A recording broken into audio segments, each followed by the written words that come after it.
Did you have some kind of mechanism, in a sense, so that you could make sure that you were true to Tolkien? Well, we didn't want to put any of our own, certainly in terms of the thematic material, we didn't want to put any of our own baggage. I mean, we had no interest in putting our messages into this movie, but we thought that we should honor Tolkien by putting his messages into it.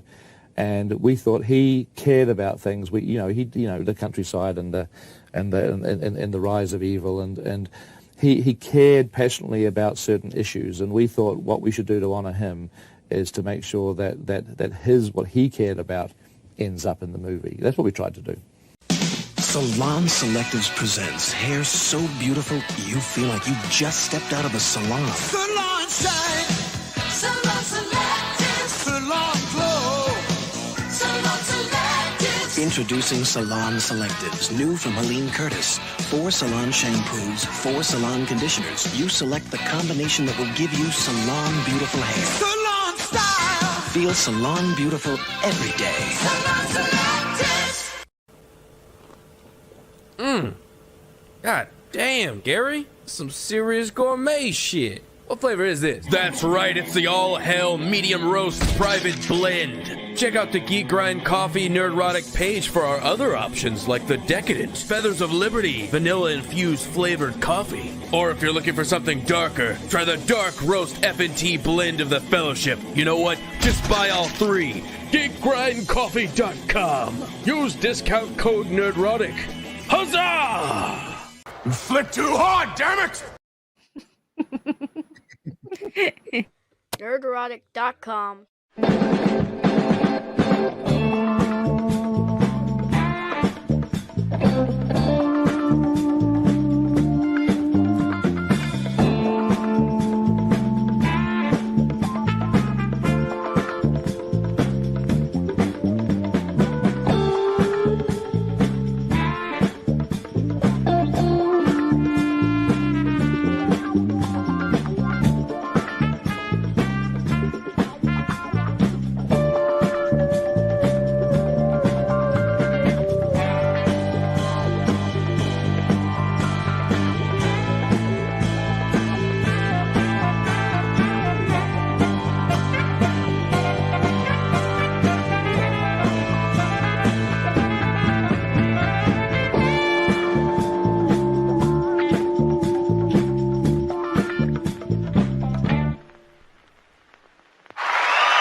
Yeah.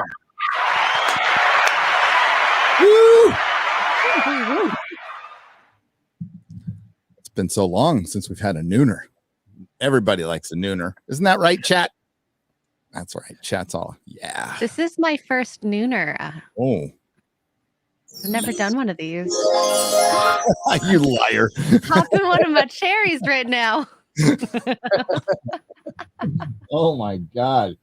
You're like in I can't. You're like in As and Quarterblack streaming form. What's that game? What's that blasted game? Fully. Vermintide. Oh yeah. Vermintide. Here we are. Well, we're here to talk about the Rings of Power. I know there's a YouTuber who I watch all the time, and I like your boy Zach, but he was on one of his videos. He's like, all I see is Little Mermaid, Rings of Power, and Amber Heard videos. I'm like, yeah. I mean, and all I see on your channel is talking about your comic book and other comic books. That's why I go to you. I love Zach. I love your boy Zach. Don't get me wrong. Exactly. Yes, I'm going to talk about Rings of Power. I'm going to try to mix in a Marvel video though. Got a good one. I think you'll decide ultimately. But before enough about me, let's talk about the great Chris Gore from Film Threat. How are you, my friend? I'm doing good, Gary. Excited to be here. There's so much. There's good stuff and there's a lot of bad stuff, and I think we're going to talk about all of it. House of the Dragon, I think is a big surprise. I think to all of us, and it's the timing is bad for the Rings of Power. It's so bad. So bad. Not only are they gonna so they came out first, and then they're also gonna end last, right? Because they're gonna be 1,000 times. But well, so far, Right. So far, it's better. There's a big cast change coming up that I'm a little worried about. 10 out of 10 for ROP. Yeah, Hey, I heard about there's that. always- What episode does that come with the cast change? Episode 6. Episode 6. Yeah. Episode 6. I don't know. You know, they talked about doing that for the Harry Potter film series. They were going to like change out the entire cast of the main 3, and they ended up not doing it. Which So was a really smart move. it was smart. Yeah. But I don't know. I don't know. Wish It'll they would be have got better directors towards the end, but yeah. I like the Harry Potter. I just the Half-Blood Prince was so terrible, so botched, so boring. Minus 10 out of 10 says DW. Hey, we're going to talk about the 11 out of 10. Hey, how much did they pay you? Our boy Georgia Giant Slayer pointed out in his video, go check it out, that one of the YouTubers who was asked finally showed, you know, like, hey, I got asked and I shot back. I'm forgetting this YouTuber's name. Forgive me. They are honorable. This YouTuber is honorable because I said, hey, I'll do it, but I'm going to be honest. Are you cool with that? And then Amazon ghosted him. So good for you, sir. I would take my hat off if my hair wasn't such a mess right now, but my hat is off to you. Hello, future you. Is that the Ryan? That's not Ryan Kinel. He doesn't have a check mark. Do they not show check marks? Is it Ryan? Do you want a link? Oh, I don't know if it is. I don't know if him. it's Oh, no, it real is Ryan. him. It is him. He can have a link Yeah. if he wants. Come on, Ryan. Let's go. Hello, Exude. Hello. This is very interesting. My first nooner in public. I don't know how I feel about this. And yeah, I have my puppy here. So there we It go. also looks like there's a Canadian bear laying across your lap a little bit. I right? know, but that's just his bed. He likes Okay. it. He likes It's like drunk it. 3PO's down there. Yeah. Oh. Working on your computer. It's not that type of nooner. Oh my goodness. But yeah. Shout out to drunk 3PO. The way you say nooner, X-ray girl, it sounds something dirty about it. I don't know. I don't know. What is it? I've just I only knew about nooners because of Gary. And I didn't know what a nooner was. Oh, And come on. no, I seriously didn't. I seriously didn't. You know? Learning a lot of new internet stuff. Just saying. The internet stuff. This predate a nooner goes back to, I think, the first time a caveman had to go out to a hunt, and he decided, like, you know what? I need a little motivation for my hunt. I'm gonna run back to the cave at lunchtime. Okay, so that's what a nooner is. I think it's as old as time itself. Oh, okay. Well, I've been educated. There you go. Thank you. All these youngsters. I'm gonna noon. Hey, somebody came up with the if you're out there, man, be honest and tell me who came up, because we were trying to think of a name for this and somebody just said nooner. I'm like, oh, that's good. That's good. So we've got an article to go over. We got a couple of really good ones. One is like it's like Sweet Justice, and then the other one is the Access Media proving that they're dead. Chris has, hey, there he is. All right, look at that. Hey, boy. What's going on? Wow. Hey, I'm here. I heard it was Extra Girl's first nooner. I couldn't miss it. So. Well, in public, but you in know, public. Yeah, I said hello, future me in the chat because that's the name of the YouTube channel. Oh, yes. George was talking about. Yeah, okay. Yeah. Hello, future me. Yeah, and I've actually been a subscriber to his for like 3 years because he did some great stuff post Game of Thrones season 8 because he's a writer. He's got like a book about world building and stuff like that. So he was like, how I would fix, season 8, how I would change the Battle of Winterfell by keeping all like some key plot points, but rearranging things and changing some key things to make more sense and pay off more. So really interesting stuff, even to watch now after everything we've been through. Well, that's cool. And it's just good. I mean, I'm sure there's other people who turned it down, but like for him, I think it's important for him to go out public because I don't know where he's coming from. He probably doesn't want to get involved in culture war bullshit. Maybe he does, but like to go out there and say that is risky and good. And we need a lot more of that. So well done. Hello, future me. You have all my respect for that. I thought that was really cool.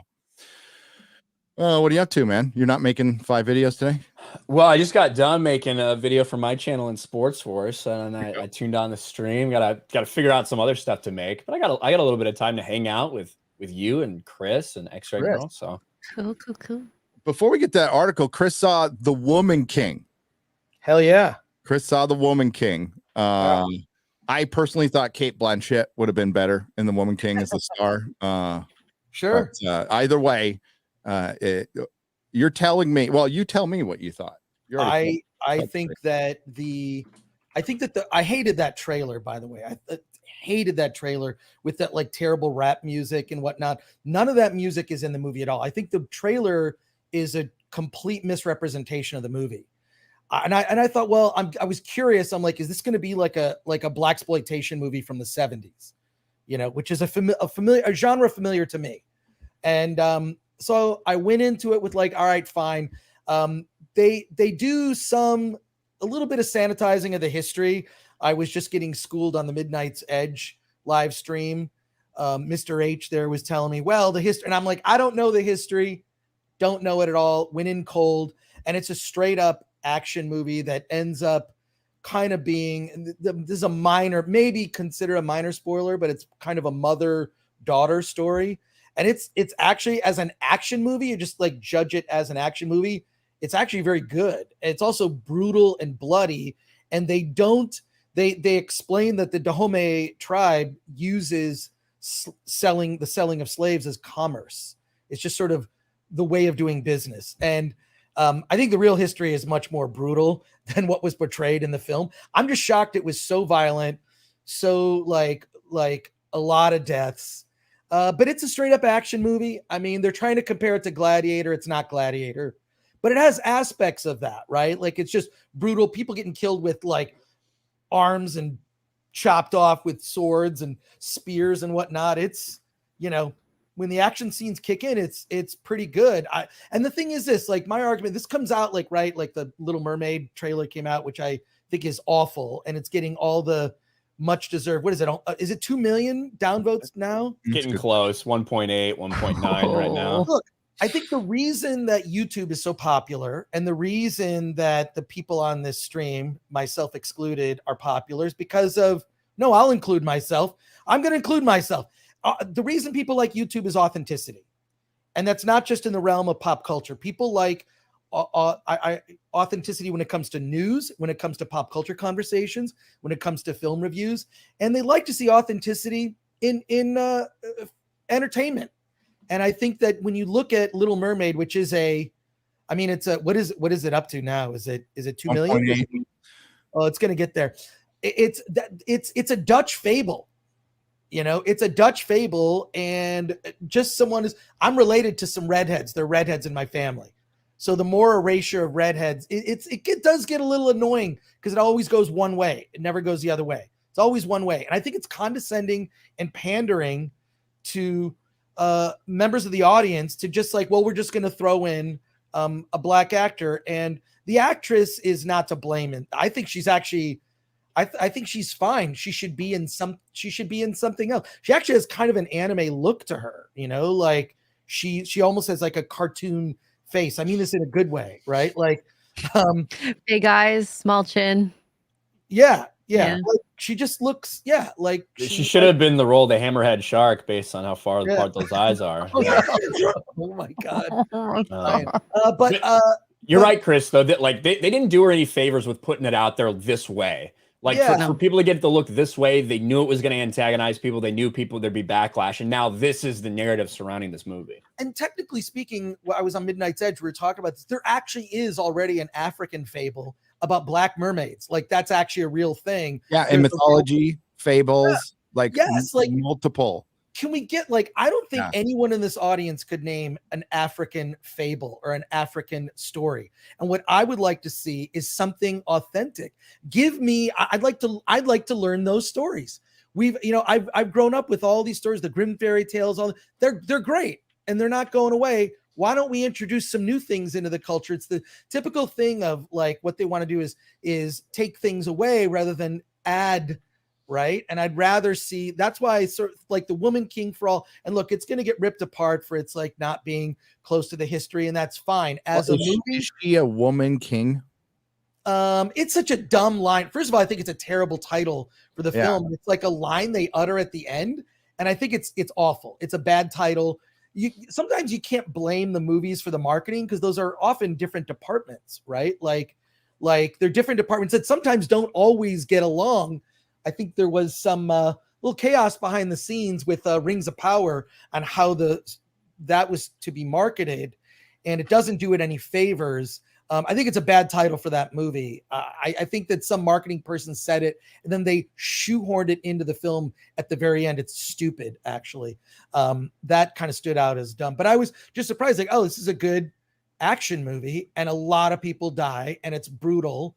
And it was surprising. And I think the trailer kind of represents the action scenes well, but there's more to the story. It's not Gladiator. And also there is that thing of like, look, are you going to criticize, I see this sometimes with colleagues that will like, they'll hold their punches, right? They pull their punches when it comes to certain people in certain positions, whether it's actors and or behind the scene talent. This Olivia Wilde movie looks like a shit show, by the way. Yeah.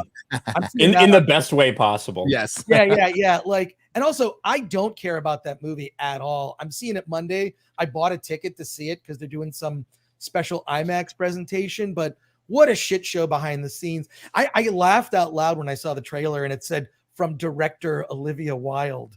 Like, I was like, wait, what? I'd rather see one from Olivia Munn. Yeah, exactly. I'd rather see Olivia Munn direct, or just like, people you associate with, like Christopher Nolan is a director. Olivia Wilde is like, and it sounds like her behind the scenes life is a shit show and everything that happens. It's a giant vanity project. It sounds like she's lying to a bunch of people. It sounds like she hired Harry Styles because she was fucking him while she was still married, but gave him more money than anybody else was getting on the project. It sounds like there's issues between her and Florence Pugh to the point where they're not even speaking anymore because she's badmouthed her behind the scenes. She lied about Shia LaBeouf getting fired when in fact Shia LaBeouf's the one that left and she begged for him to stay while badmouthing Florence Pugh. And oh, by the way, Chris Pine and Harry Styles looked like they had fucking something going on when it looked like he spit on him.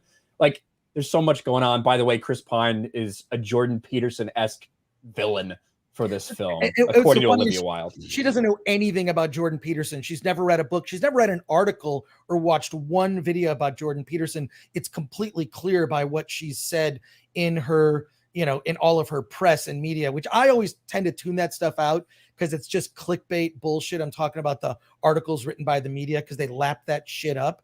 It's so stupid. But the one positive out of all this is now, can directors finally go back to fucking actors and actresses in their movies? Now, can we just get back to that cliche? Now it's equality, right? Female director, she favored Harry Styles. Like, I didn't even know he was in Dunkirk because I didn't know who the fuck he was. Everyone's like, he's in Dunkirk. I'm like, which guy? I think he's functionally retarded. I think he's a moron. Hearing his answer, it's like a movie, the motion picture, the picture that moves, and you can like see us move in the movie. It's a movie. What I find really compelling about this movie is it really feels like a movie. It feels like a film, like something you'd go watch in a theater. And Chris Pine's just like staring into nothingness, trying not to kill someone as he's listening to this idiot who's getting paid more than him to act in this movie. When you talk about The Woman King, Chris, haven't seen it. I can't say I'm a huge scholar of African history, but but I do know that the way this film was marketed, it looked like it was very much anti-colonist, anti-colonialist, anti-Europeans that are there. When in reality, the reason that this war is fought, that group of African warriors, the female warriors, were assembled to fight the other people and enslave them and sell them to white people. So that's part of it. That is okay. That thing is this actually it's another tribe that they're warring with. That's where all the action is. And the colonials that are selling these slaves are like, they're half white and half black. Like, so it's definitely very gray. The main villain are not colonials. They're another tribe. So it's, and again, I Trying don't to be know the historically history. accurate. What's that? I'm sure it's not. I'm sure it's not historically Yeah. accurate. But the thing is this: I feel like this movie is also like they're holding this movie's feet to the fire about real history. It's like, do you know how many other movies have been made about real historical events and people, like Christopher Columbus, go on and on, that sanitize stuff? Like I mean, how accurate? For me, I don't care about that. I care about, like, is it a compelling story? If I want to get info, I'll read a book or watch at least a decent documentary. But in this, the colonials are sort of like this almost distraction, like, but they go right into it. It's like this other tribe selling, you know, members of their own or people that they've captured. It's pretty fucking brutal. Like, so yeah, the colonials are just seen as like, okay, well, this is, you know, this is the way of doing business back then, right? Yeah. They would capture them and just sell them to the colonials, but they're not technically the main enemy. The main enemy is an opposing tribe. So that to me is what I wondered about it, because again, we see historical things that are like redressed for Hollywood all the time, right? But Right. I do think there's a difference between changing something up or a war story to make it more compelling. Vice taking a story about a female warrior tribe that enslaved a bunch of other people and sold them into slavery and making them like completely morally righteous in what they're doing and retelling a story that, you know what I mean? I think that's what a lot of people are looking at with this movie. But if they did address it, I think that's a positive. No, they address it. Marketed, like, I mean, It's not directly, but like that's the way they make it look. It feels like they're doing that, but again, it's another fucking pandering thing. It's like, I'll say this: I know you guys haven't seen RRR yet. I've talked about it a million times. I've seen the first 20 minutes of it, so I've seen that. Okay, good. Okay, so white people are definitely the enemy in that. It's the British, right? But what I love about that film, the sort of weird thing is, like, from one political lens, you could look at it, it's like, the colonizers, they're the enemy. They're awful. They're evil. All the white guys, they're all evil. I mean, it's worse. And RRR is not even close to the real history of those two historical figures at all. They make them into superheroes. But the thing is this, and then if you look at it from another political lens, it's the most pro-gun movie I've seen released in, I can't even remember, because the whole point of the film is, because India was not even a country back then, it was just these sort of disparate tribes, right? And if the whole movie says, if the Indians had guns, they would have been able to drive out the colonizers. And there's a whole thing about the value of a gun and the value of a bullet and where guns come from. And there's a father of one of the main figures in the film. They sort of go in the past. They show this flashback where he's a kid and his dad is showing him, like, how to use a gun and why it's important, and, you know, the importance of a bullet, and just like the whole thing is like, if we can just get the guns, we can drive them out. So I'm thinking, like, it's a very pro 2A movie. You know, it's like, so Bollywood should do a American Revolution movie with, like, George Washington flying around on an eagle. That would be awesome. No, true. You watch it and you're like, God. And the thing is this, it's very nationalistic, the film. Like, there's this whole end credit sequence that's just, you know, in reverence to every historical figure in Indian history. And it's look, the movie, I fucking love it. I'm seeing it for a 5th time in the theater, and the director is actually going to be there doing a Q&A, which I'm excited. He's already said, I don't want to do a Marvel movie. Like, I will not do a Marvel movie. Good. Lucky him. No, he won't have any say. He won't have any say at all. But yeah, man, no, like that movie, I mean, that is, so I think Woman King is being maybe, like, you know, scrutinized more than like other films, but I feel like they're two different things, right? It's sort of like the book is not the movie, the comic book is not the TV show, like all these things, you kind of have to judge them, like, and I don't know the history, but I'm curious now, and I'd like to see a documentary or read a book about the real history. I'm 100% sure that they sanitized a lot of aspects of the Woman King. Yeah, you might want to watch a documentary that was made like 20 years ago or something. Right, Most exactly. documentaries, like so many documentaries now are sanitized and revisionist. They're bullshit. Yeah. Documentaries now are completely one side of the political aisle or the other. And just because it's weird, because I get shit at Film Threat just for covering, documentaries like The Boys in Red Hats. I don't know if you know what that doc is. It's about Nick Sandman and those kids that were in Washington. MAGA kids. Yeah, the MAGA kids.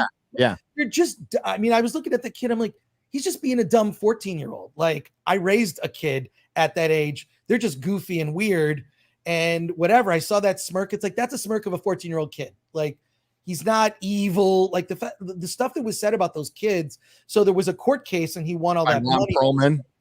Yeah. Like, it was just sick to see like what people were saying about these kids. And this is what tells me, this is the thing I begin to see on social media or when I see filmmakers and whatnot. It's like, they're never parents.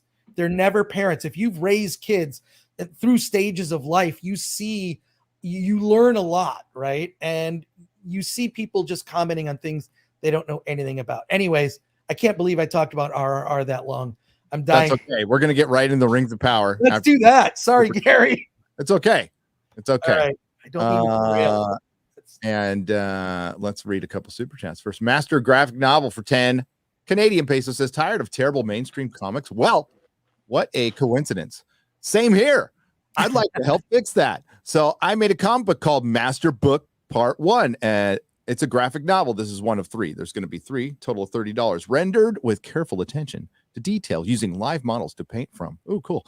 It has 50 pages chronicling a golden age hero's grim path towards ultimate justice. Inspired by books like Meltdown Arkham Asylum and Super God Master is a tragic action-packed story filled with dire consequences. Sign up now on Indiegogo. It's called Master Book 1. Oh my God, bless you, Mrs. Nerdrotic, Lady Nerdrotic. I know you love being called that, by the way. It's your favorite thing in the world. Lady Nerdrotic. She got recognized in the grocery store the other day. She did. Got called Lady Nerdrotic. Oh my God, that's great. Who was it? Texas Red Nip. That's who was in the grocery store. Texas Red Nip? Yeah. Maybe he's got a red nipple from taking the shirt off. I don't know. This is such a weird place we live in, like on the internet now, where you're like, you walked up and was like, hey, Mrs. Nerdrotic, I'm Texas Red Nip. Nice to meet you. Powdered Toast Man for $20. Hey, Gary and Chris, have either of you seen the trailer for All Quiet on the Western Front remake on net? What? It looks really good. Hoping there will be a theater showing in SoCal somewhere. Cheers from the SD trenches. San Diego, maybe? Maybe San Diego or South Dakota. Probably San Diego, my former home. There's probably more people that live in San Diego than South Dakota. There is. Yeah. There is. I think there's more people who live in San Diego than South Dakota, North Dakota, and a couple of other states combined. Idaho. And Wyoming, I think. I haven't seen the trailer. I didn't know they even were remaking it. Like, that is crazy. If it's sort of if it's adding modernity or sort of updating it, I don't know how much diverse that would interest me. I don't know. Is there some oh yeah, it's definitely I can't play a Netflix trailer though. They'll hit me. They'll hit me. But we got a Forbes article. What's up? Oh, we got a Forbes article. Hang on. And Ryan, you Forbes. They're my favorite.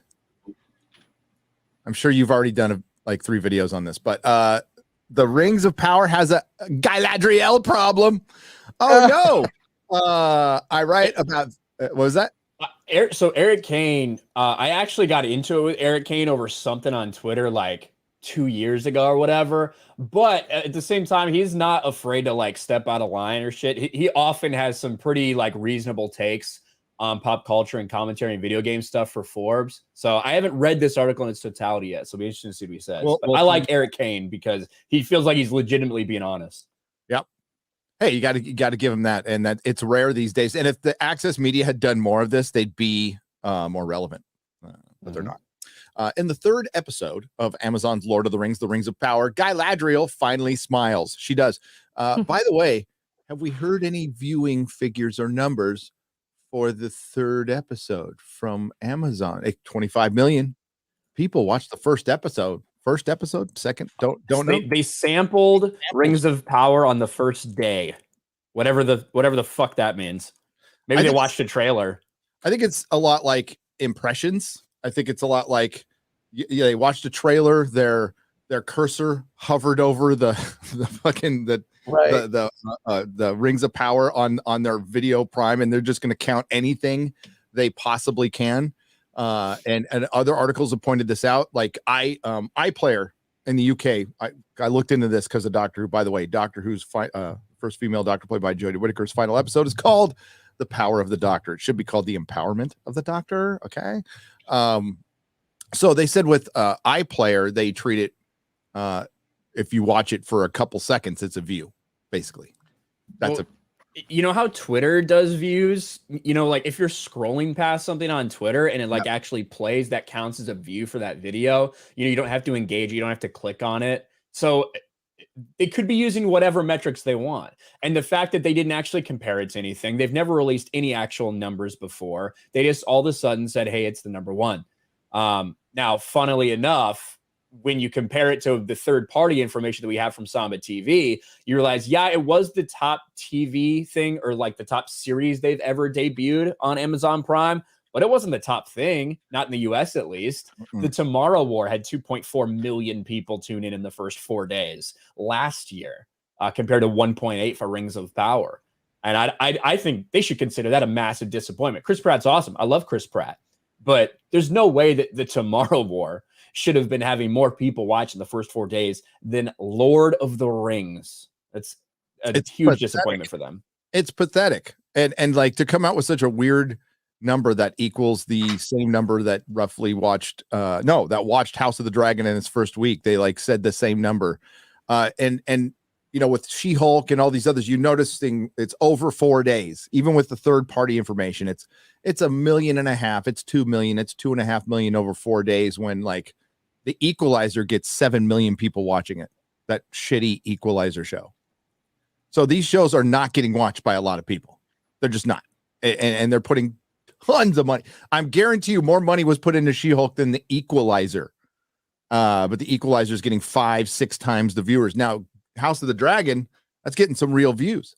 Let's get some real, like legit views, because it's on HBO. It's on a certain time. It's also on streaming. And like people remember it from Game of Thrones on Sunday at 6. What did we all guess after that arbitrary 25 million? They would go radio fucking silent for the rest of the series. Like, we won't hear shit. We'll hear something from Samba and the Nielsen's, but we won't hear shit. Back to the article. It's radically expressive change for a character who, unfortunately, has virtually no emotional range. Guy Ladriel wears almost exclusively various shades of a scowl. Like picking out her thumbnails is as fun as picking out Jodie Whittaker's thumbnails for Doctor Who. I have to admit, it's been glorious. There's so many. Galadriel wears almost perhaps the occasional glower or puzzlement, but mostly she just frowns and glares at people, either in gritty determination or impatience and frustration. I think many of the criticisms leveled at this version of Guy Ladriel have missed the mark. She is not a Mary Sue, as some have claimed. She's far too unlikable to be a Mary Sue, for one thing, and her character is much too old and experienced to qualify. Mary Sues, by definition, are characters who are good at everything despite not having the training or experience required for such mastery. Unless you don't present that, I would argue like Ray is a Mary Sue. Ray is a Mary Sue. I kind of agree with the overall sentiment of typically Mary Sues are characters who are good at everything with really no explanation, but also everybody loves them, right? Everybody likes them, like regardless of whatever. Even if they act like an idiot, they're still liked by people for some weird reason. Galadriel's not really liked by people. She's constantly in contention with everybody. So, yes. And I guess she's supposed to be on an arc. They had to go out and explain it in the Access media, and she is supposed to be, she was born in the year of the trees. So She was born prior to the first age. We don't know how far we're into the second age. And honestly, I mean, we don't know where we are time-wise. So 1,000 years old, couple thousand, who freaking knows? And she's still like a squally teenager. Is that what they're trying to say? Because what part of a character arc is you have to be invested in the character in the beginning. You have to kind of like them. You know, there's got to be some admirable aspects of the character, which we have not seen. She's they have to have, thousands like, of years old, one way or the other. But they have to have at least some sort of what they call a save the cat moment, which is, you know, endears you to the protagonist. Something, I mean, literally in some movies, characters will save the cat, like, you know, Ripley saving Jonesy, you know, in Alien, or, you know, in Superman, the first Superman movie directed by Richard Donner. He saves a cat out of a tree, among other things. Just a good person. There was never a moment like that Galadriel had, not one. She's just irritating is her default setting. And that interaction she had with I'm still gonna learn all the character names, basically the Queen of Numenor. Like, that was just irritating. Muriel. Yeah. It was just like, Jesus, can you be diplomatic? You would think a sentient being hundreds, thousands of years old would have some awareness. In order to get to your goal, you can't just run over everybody, right? Like, it was just that just like, I hated that scene. If she is a commander to Gil-galad's northern armies, she would know how to talk to royalty. She would be aware of the Numenorian royalty, but maybe she just recognized that Queen Regent Muriel shouldn't be there either. I don't know. Right. This is supposedly they're telling 50 hours worth of story. Yeah, in one season, according to one YouTuber. Oh yeah, but there's so much groundwork that they should have laid. Yeah, surrounding the elves, surrounding the creation of Numenor, surrounding like everything that's like happened, but they can't talk about it because they don't actually have the rights to any of these things that happened. So I don't know why. I don't know how they thought they were actually going to be able to tell a story without doing any of this. And at the same time, just disrespecting everything that Tolkien did. But now you're in a position where all these things that the audience, you should be able to tell the audience, that the audience needs to know, they need to understand the significance of all these things. They're not telling you, and they might not even be able to tell you. So the normies that this is supposed to like get in, they have no idea what's going on. No, and they contrast it again with the introduction of Rohan in the Two Towers. You know, like what stage that kingdom is in immediately. Like, it's a kingdom in decline. Something's wrong with the king. His son just got damn near murdered. Wormtongue is bad. And Eowyn is worried. Like, all these characters in 6 minutes. 6 minutes. It's ridiculous. And we're 3 hours in. I don't know what, aside from the books, which we don't know just what Easter egg they're going to put in. I can't imagine somebody who hasn't read or hasn't had any kind of reference, how they would know what the fuck's going on at all. They would just know, like, there's this main character I'm falling around that I just want her to fall off a cliff. Yeah, you have to kind of piece together things. And even like, say House of the Dragon, right? If you're trying to get into House of the Dragon, you're like, who are these characters? And you do a Google search and you find, the Ice and Fire wiki. You see all these characters. At least that would actually like help you get into it because they're staying relatively close to like the stories that are happening. If you did that for these characters, you'd be like, what? Who's this woman? Why is she ruling? Like, this doesn't make any sense. What do you mean Galadriel's here on Numenor? What is going on here? None of it would make any sense to anybody because it's not Lord of the Rings. It's not. It's clearly not. So he gets his video. I guess he shouts out his own video there. Good for you. If you're not clear what a Mary Sue is, I discussed the concept in a video below. I also don't care that she's portrayed as a warrior and has skill with the sword. Sure, we don't see that in the Lord of the Rings, but then she's close to 10,000. She's actually like 8,000 years old by the end. She fought against Morgoth and Sauron. No, she hasn't. No, she hasn't. She was pretty far away from where all the battling was Very going, far. like, all the time. It's almost like they lay out exactly where she went and when. Specifically said she takes no part in the major wars of the first or second age. She wanders around. She avoids battle. Aregion, her and her daughter have to go through Moria. And that's the part where she could be separated from Celeborn and like not know where he is. But they decided not to use that part. They decided to just leave Celeborn out so she could have agency. Just like I guess the Little Mermaid's not going to have a dude in her movie. I could give a fuck, but like they're going to take the dude out of that or like diminish it so she can have her own agency. It's like this fucking theme repeats in everything, and absolutely everything.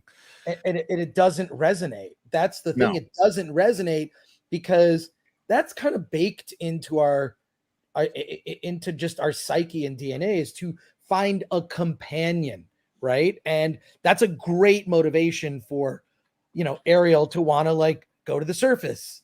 And to take that away, I don't even know what the movie's going to be. It just already looks like She wants a shit career. She wants to go out and have a career. She wants to work at a law firm or something. Or be an executive in Hollywood. Well, it's like it's a Gundam says, invest in cat food. Yeah.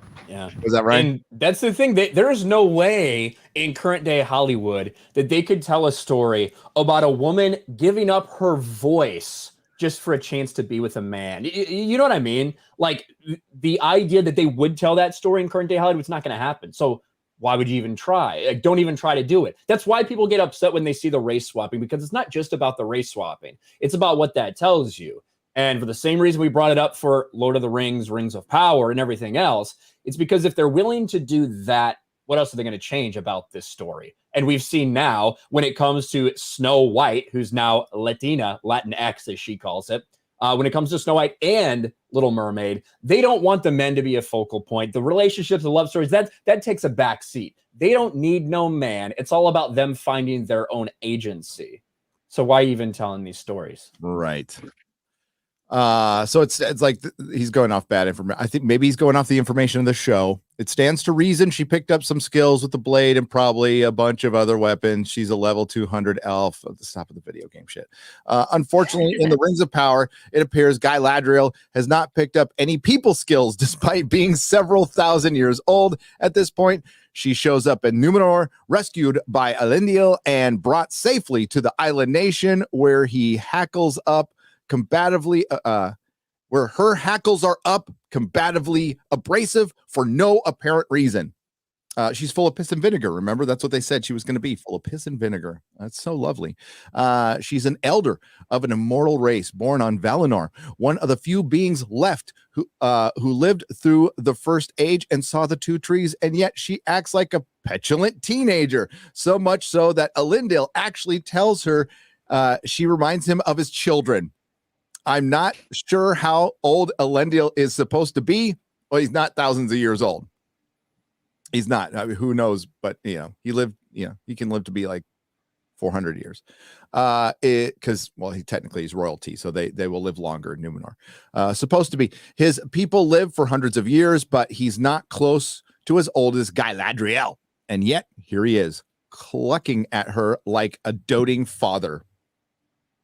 After 3 episodes, I also have to sadly admit that I think the casting choice here was a mistake. But by the way, did you notice that Morfydd Clark as Galadriel looks a little bit like Jennifer Salk, the person who runs?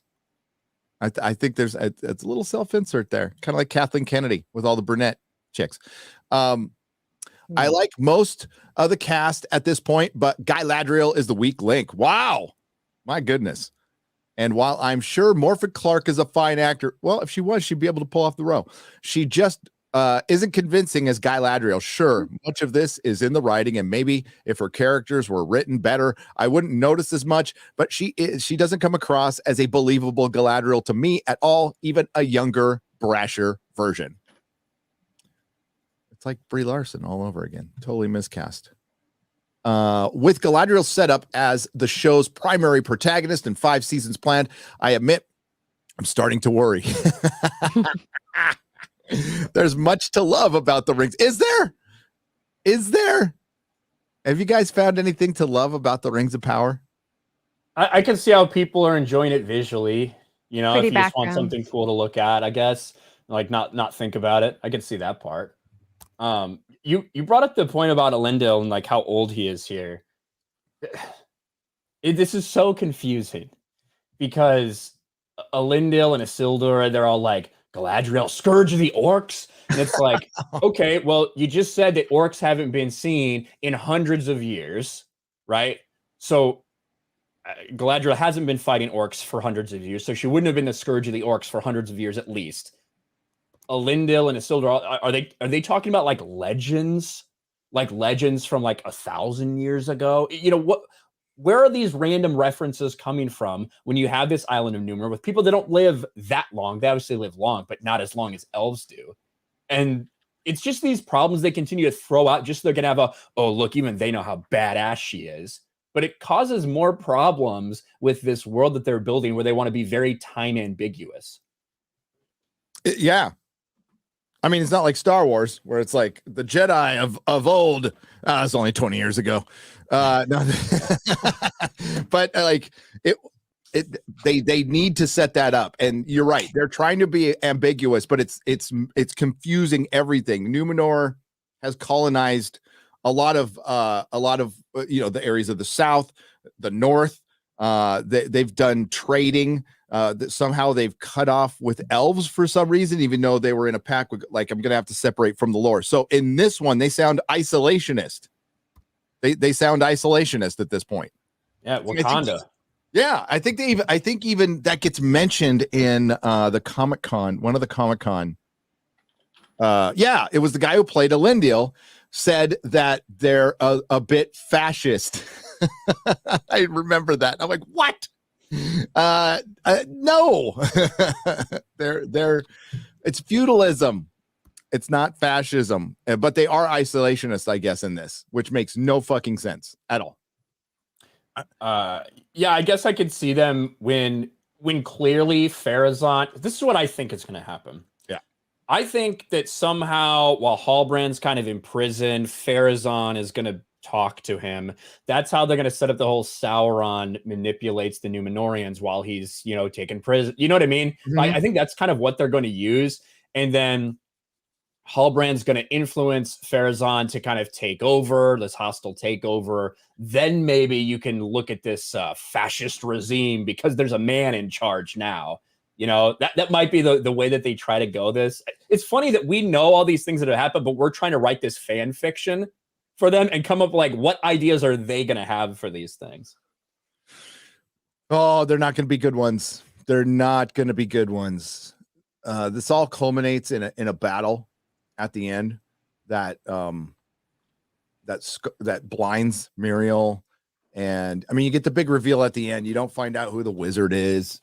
There is some people pursuing the Harfoots, but it turns out to be kind of a red herring. By the end of the season, I think the viewership is going to dip so fucking low. You can already feel that. I think more people are just more interested in the content on YouTube than the actual show. I think it'll just die by the end. It'll just flutter out. And in the meantime, depending on the cash change, people will be looking forward to House of the Dragon. So he managed. Okay, there's so much to love. But then he goes a little Forbes on us here. There's so much to love about Lord of the Rings, and the third episode had plenty that I enjoyed. But I'm really concerned that Galadriel will sink the ship. Everything is surrounding her. Like the entire show surrounds her. But I'm really concerned that Galadriel will sink the ship for major changes aren't made to her character, and it might simply be too late for that, which is a shame. Once again, a massively expensive, beautifully shot TV show is slipping because despite all that money, the writing quality just isn't there. Isn't that where things just live and die? Don't we say that all the time? But apparently that's a racist. You're racist, buddy. What a bigot. What a misogynist. It's funny that all the racists didn't come out for House of the Dragons. It's really weird. It's funny how us racists like that one, even though we didn't think we were going to. Totally strange. Did you see in episode 3, Gary, the painting? Yes. So I have that pulled up now. Like, this is oh my actually God. from the show. This is a painting of Elrond and his brother, right? Who becomes the Elrond. king, the first king of Numenor. They don't look a ton alike, but somebody made this. Somebody painted this. Like one of the showrunners' children or something decided to paint this and they put it in the show. This looks horrific, but this is like viewed as like high art in Numenor right now. Everything's laughable about this which is show.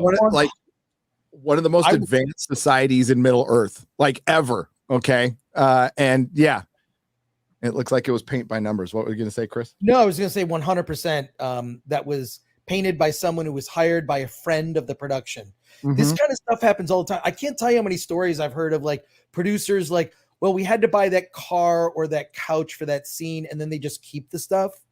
That happens. That is almost like they call it a producer's fee, which is like usually 20% of the budget of the film, like is sort of like getting paid. And it's like, but it's also like, if you need something for the production, well, you can just like keep it because you're a producer. But that looks like they just paid a friend to do it. Like, how bad is that? Like what is that? That's the thing that this show is so missed the mark on, is sort of like, is the tone.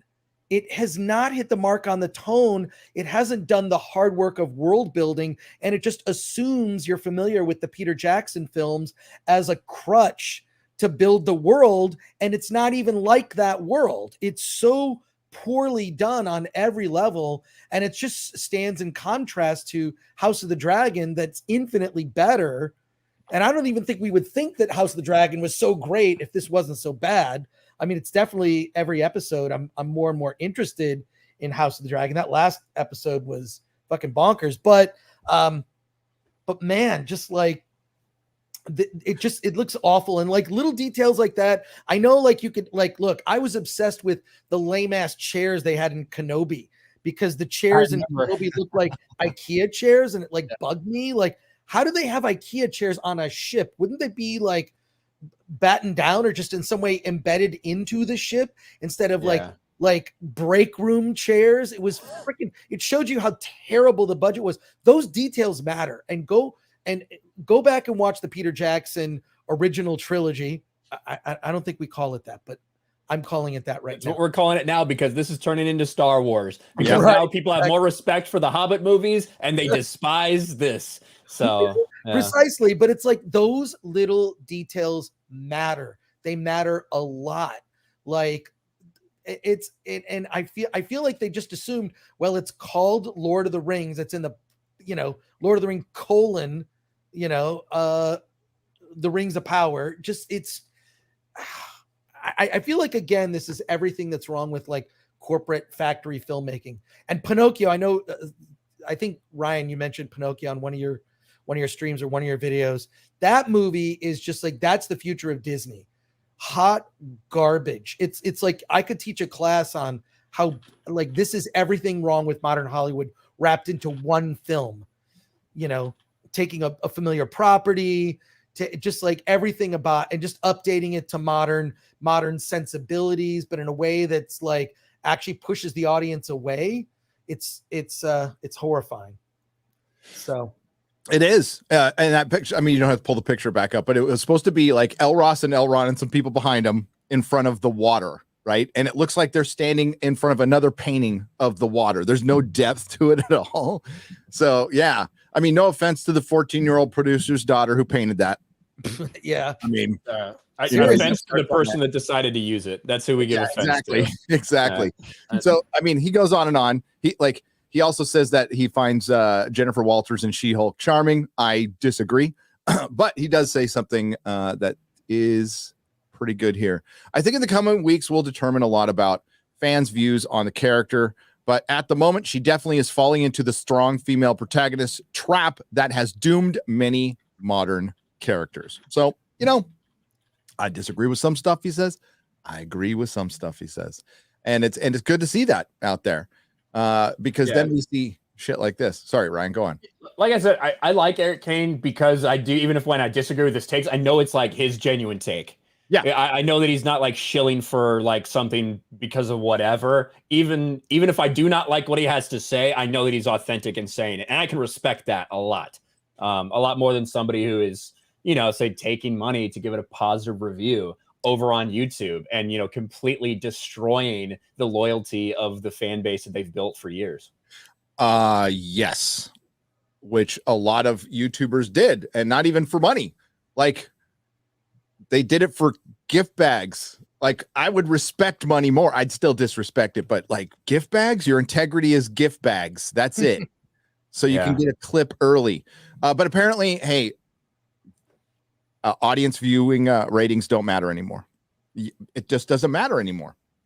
I mean, Amazon turned it off for like a fucking week and removed stuff from IMDb, which they own, but it doesn't matter anymore, apparently, guys. So I assume this is going to be Stephen Colbert taking the 25 million global audience. Is that just what he's going to say and be like, look, it's a great success? That's what he's going to use, as opposed to any of the third-party indications that say, wow, this is way less successful. Is this an article written by... That could be Stephen Colbert. There's a Stephen Colbert, not that one, that works for Screen Rant. So change your name, bro. Like, put this in perspective. She-Hulk, Samba TV, US ratings for the premiere, 1.5 million. 1.5 million. Over 4 days? I think so. It might be even less. But either way, that's the number we have, like 1.5 million. Rings of Power, 1.8. Yep. That is a disaster for Rings of Power when you think about how much is going into it, when you think of the name recognition, when you think of everything Amazon has riding on this, as opposed to She-Hulk just being another one of those bad MCU TV shows. But some people like it, but like, holy shit, man. That's what you have to put in perspective. They're not even close to House of the Dragon. They're barely edging out She-Hulk. Yep. And that's the reality of it. So like, I don't think anybody believes they're 25 million, but like, let's let Stephen, the Colbert report here go, base his whole argument on it. Okay. I'm sorry. I'm assuming his gender. The Rings of Power boasted huge debut viewership numbers despite being review bombed. While critic reviews sometimes impact the success of a movie or the show, audience reviews are regularly weaponized, proving just how broken audience reviews are. He didn't say according to Amazon. That's a very important statement. It's 25 million according to Amazon.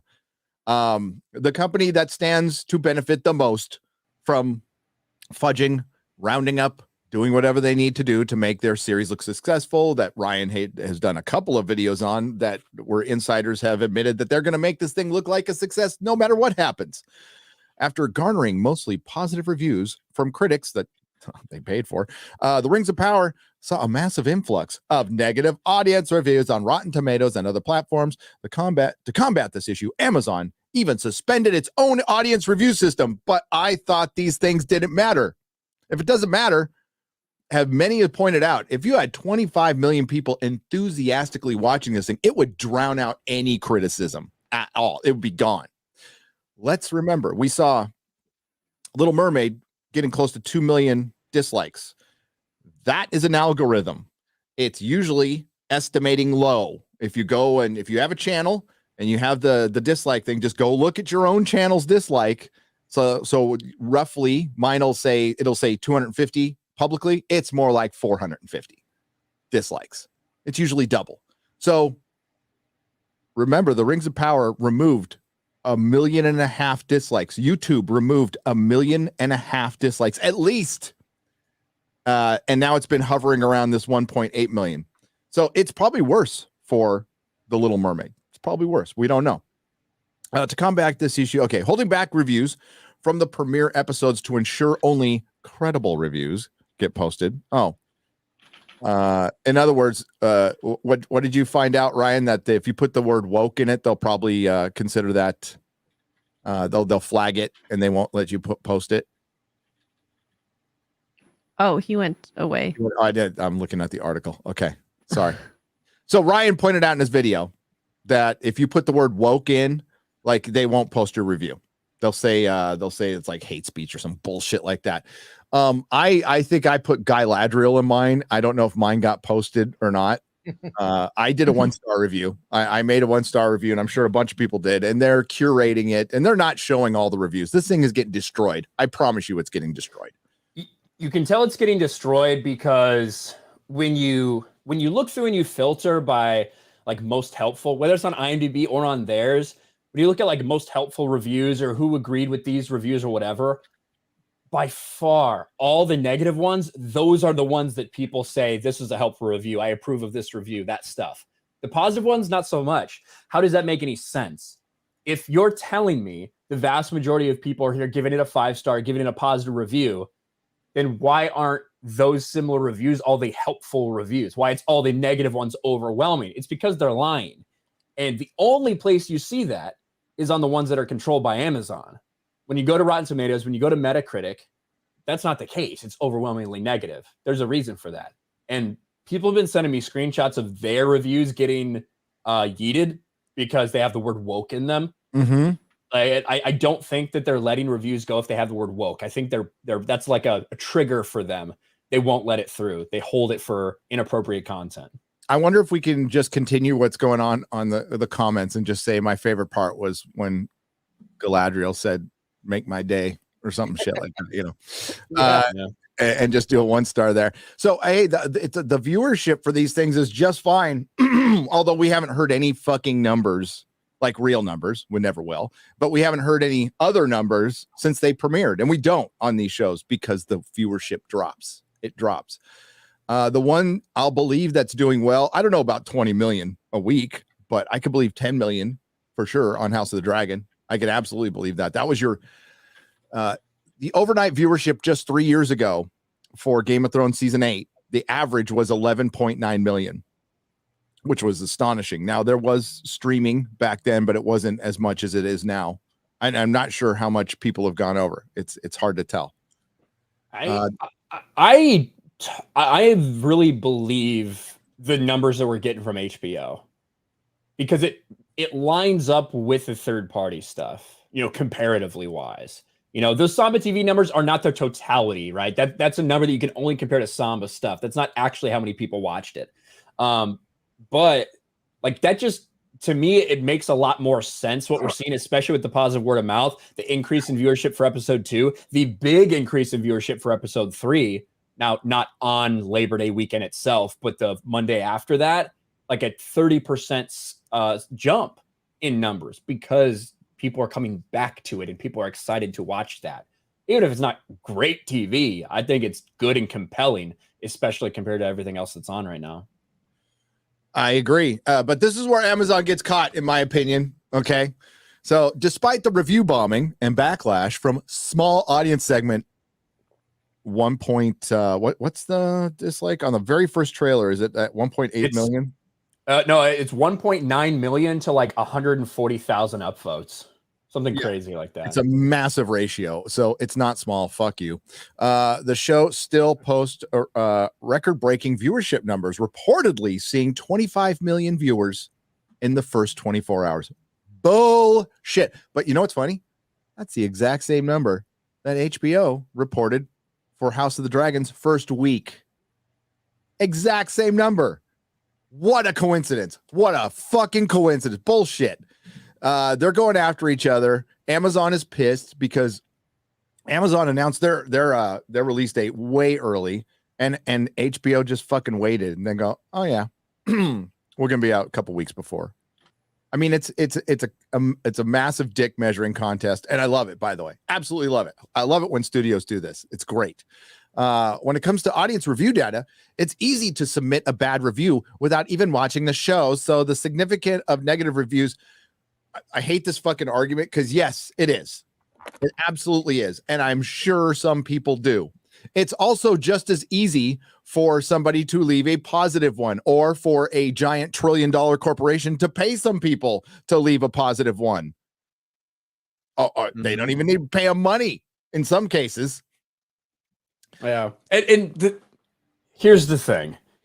If it really was just a small segment of upset fans, if that was the case, then why did you lock down your website for 7 days? You wouldn't allow reviews to go up for 7 days. Is that really what you would do if this is just a massive global phenomenon and it's just, oh, this small little portion of people that don't like it? No, you wouldn't. But that's not the reality. The reality is most people don't like it. The reality is most people have a problem with what you're doing, regardless of if they're Lord of the Rings or Tolkien fans, or they have no idea what they're watching and just realize that it's shit. Yep. The only way they can fix this is they take a couple of years and they reassess everything. And I would fire whoever you need to fire, bring in who you need to bring in. And I would start anew, or you find a way to fix this. Even if it, like, the damage is done with this season, believe me, the damage is done. The only thing Amazon can hope for now is stop the bleeding. It would be stop the bleeding, but you're going to lose so much fucking money on this. They're going to be bleeding money on this. $1 billion is into this. And even if they don't spend another fucking penny, which they're going to have to on the next 4 seasons, they're never, ever going to get their money back on this. Like, never. You're not going to sell merchandise. Your fucking subs aren't going to do it because those subs go into a big pool that has to buy other content. This is going to be the biggest fucking flop in television history. This is like the Heaven's Gate of fucking television. This is ridiculous. That's not an exaggeration, Gary. And I got your Heaven's Gate reference. Thanks. I hope that other people do. Yeah. That was financially for its time one of the most biggest bombs ever in Hollywood, you know. But yeah, no, you're 100% right. I just wonder, when do they look to save face? Do they say no, cut it, forget it? Because I do think I feel like there's a sea change coming that people are starting to realize, like this stuff, like especially the reaction to Little Mermaid, and then also the constant, you know, we haven't even brought up like the fans are racist. Well, there's so much other proof that fans are not racist because of other stuff, right? There's like so many other examples of Star Wars characters, you know, or just other characters in fantasy or fiction or whatever. And this whole, it's like Hollywood, or at least certain people in Hollywood like to think that they invented diversity 5 years. Things have only started to be diverse in the last 5 years. Go back and watch TV shows from the 70s, movies from the 70s. It's always been there. It's just not been some social cause. It's just organic, you know? Also, I can't wait. I can't wait until woke folks discover that scene with Martin Scorsese in Taxi Driver. You know which one I'm talking about, where he plays what a great scene. It's horrific. It's horrifying, but I'm surprised, like certain things, like just like, and it just goes to show that a lot of the people complaining about this shit, like, it's like, I love that thing you see on social media. It's like a clip resurfaced. It's like, no, someone watched a movie that was older than 5 years, or a TV show. Right. Some fucking young moron like that just wants to stir shit up. But yeah, watch Taxi Driver. It's a great film. One of Martin Scorsese's best. Absolutely. I was watching The Hangover and they used the F slur repeatedly in the first 10 minutes. Has Bradley Cooper apologized for this? Oh my God, Brian, actually, you need to see this movie Barbarian. It came out. I mean, first of all, by the way, we haven't even talked about other shit in Hollywood. Lowest box office the last couple weeks, like in so long. The Emmys, 5.9 million. Like down from 7.5. It's just like, and the other thing that I saw pointed out, which was really interesting in the Ankler, they were talking about how like all the TV shows that won Emmys are things that people don't watch outside of like California and New York. It's like Yellowstone not nominated for anything, which appeals to everyone in the country. Yellowstone is just broadly popular if you go by state, and these shows that are winning, no one's seen them. Right. Like, although I did see Succession, it's fine. It's, you know, it's whatever. I'm not gaga over it like everybody else. Wow. Look at it's just like, you know, people patting themselves on the backs in these shows. They're just so out of touch. I mean, if they really were in touch with like what viewers want, something like Yellowstone would be praised, and it would be, you'd have Kevin Costner there at a whole table picking up Emmys. Why not? Why not? They freaking hate a large segment of the country. They do. Yeah. disgusting to see like happening. Well, dude, it got beat by the COVID episode. Right. No crowd. This usually, like Ryan, like these videos are usually gold for us. Like Emmys are falling apart. Josiah Rises should be like get a fucking Tom Hanks with his mouth open going, Hollywood is dying. But I plan on making one. This morning I had to do a Jimmy Kimmel one because Jimmy Kimmel did this thing where he was like pretended like he got really drunk because he was upset that he didn't win an Emmy, and they dragged him out literally like right in front of the microphone. And then a black woman won an award and went up there, but he kept doing the bit, just pretended to be dead there. And so people like are roasting Jimmy Kimmel for taking this moment away from a woman of color. He decided to make it about himself. So typical of white men. This is what it's like working in the entertainment industry for these people of color. Like, it doesn't matter. Like, doesn't matter how woke you go, none of this stuff, they'll come after you. You can never be woke. You can never, ever. And he's a big fucking poser. Like, the guy was on the Man Show. What a fucking loser and a poser. Fuck that guy. Did you see the thing? I don't know if you guys watch Zeducation. I like that channel. That guy he just goes over memes. There's this really great meme going around about Jennifer Lawrence, where she talks about I have nightmares about Tucker Carlson. There's this montage of photos. It's like 4 pics of Jennifer Lawrence with Harvey Weinstein. So like you're having nightmares about Tucker Carlson. You were hanging out with this guy. Then it was pointed out she was paid $8 million more than Chris Pratt for Passenger, which was a terrible, terrible movie. That movie was lame, way overrated. But clearly Jennifer Lawrence is trans. We didn't know it until now, but I mean, she said that she'll never be paid as much of a man because she has a vagina. Well, you got paid a lot more than Chris Pratt did, so maybe there's a transition there that we did not know about from Jennifer Lawrence. So very stunning and brave for her to come out like that. It was. I mean, like, we need everybody.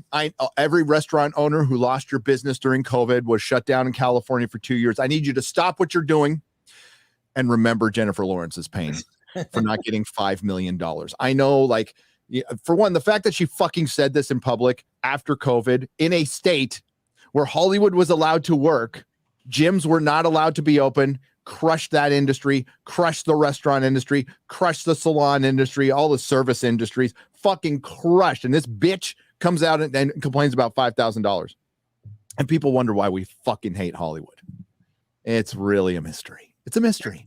There's just a lack of self-awareness, I think, with a lot of these people. Yeah, I mean, she's fucking probably coked up and Adderall and all the opiates. But still no excuse.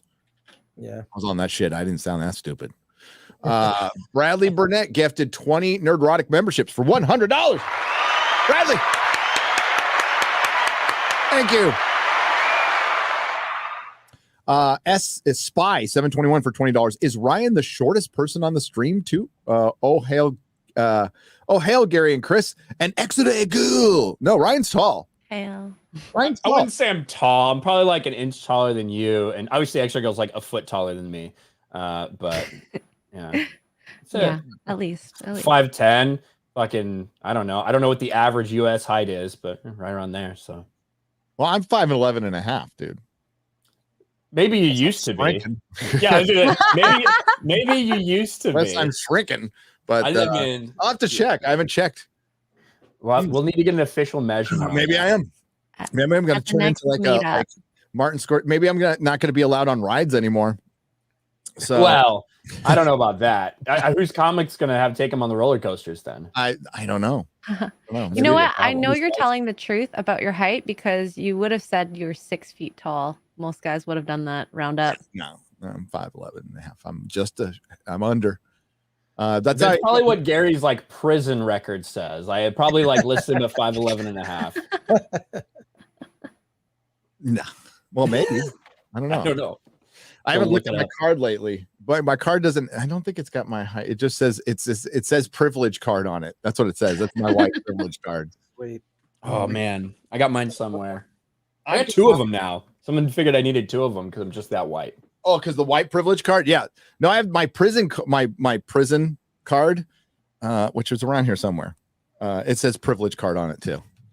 Wow. Yeah. Well, because you got to bring it up to the to the stores, right? So you have money on your books and you go up there and you're like, once a month you get to go to the stores and get your carton of cigarettes and your top ramens. Shit. Yeah, that's the life. Good. Oh fuck, it's great. Veritas Incrabresco, you and your Latin. When is that going on there? For $20. Normie here. I stopped paying attention to the news and just watch you guys like you for my entertainment now. Not a big fan of my birthday, but you guys genuinely crack me up and make my day a bit better. Keep up the good work. Keep up the Lord's work. Well, congratulations. Maybe you're older if you're not a fan of your birthday. I'm not a fan of mine anymore either. So thank you. 5 picoseconds for 20 Canadian pesos. The Desi Notch dance. Okay, you're gonna have to help me, Chris, here. Oh, it's Natu Natu. It's from RRR. Yeah. Dance Battle in RRR is peak cinema, and I won't hear otherwise. Okay. Hey, maybe something needs to influence American cinema because it's dying. It's fucking dying. Well, they're already talking about like Oscar nominations for this movie, including actor and whatnot. That's unprecedented. It's kind of weird. And it also just sort of shows like this is the kind of movie Hollywood used to make movies like that were big, sprawling epics that had like humor and music and action, and they can't do it now. That's what everyone should be looking at. That movie is the entertainment industry in America is embarrassing at the moment. And you've been pointing it out for a lot longer than I noticed, because my focus is like indie stuff. I like the small indie stuff, and Hollywood stuff is generally, shit for different reasons, the bigger stuff. And now it's shit for a very specific reason. I mean, really specific agenda, basically being more important than story. So, yeah, like I've never liked pop music. I like a couple of songs here and there throughout my life, but I've never been a Michael Jackson fan I've never liked it. But I recognize that before 20 years ago, it was a higher quality of music, like a much higher. Now it's just fucking shit. And that's what the movies are. So it's all shit. I mean, and I'm the same way with you, Gary. Like I've always liked like alternative culture, whatever, whether it's like music or art or comic books, even. I mean, I still like a good superhero comic book. Me too, but I'll read stuff like Love and Rockets. I like Peter Baggy and Dan Clowes, like that kind of stuff. 8 Ball, like so anything alternative culture. Yeah, exactly. So, but now I feel like there's like alternative cultures kind of doesn't exist. It doesn't exist. It's a weird thing. Like, where's the alternative culture? It's all like, what's that meme? I support the. Does now. It does now. It's us. It's us. Yeah. That's the thing. That's the weird part. That's the weird part. That's why you don't recognize it, because like we're part of it. Yeah. And so you can't point to something because we actively are a part of it right now. And I think that one of the crazy things about the film industry right now is there's nothing out. You're right. You're talking about the box office, Chris. Mm-hmm. There's nothing right now. For the past several weeks, there's been nothing, to the point where you have people re-releasing Jaws, like re-releasing all these old things because they have nothing else to fill cinemas with. Now, as part of that, because there has been this massive investment in streaming, 100%, that's part of it. 5 years ago, 10 years ago, you couldn't have imagined that Amazon would be investing $1 billion on something that they were going to release on their streaming site. You thought they would be releasing it in box office, releasing it in theaters. That's not the case anymore. A lot of these Marvel projects that would have been like kind of shit movies, well, let's just turn it into a Disney Plus streaming show now. But you can't like discount the absence that is felt right now in the box office. Top Gun Maverick was able to be the #1 movie on Memorial Day all the way, and then again on Labor Day. It's crazy. Never happened.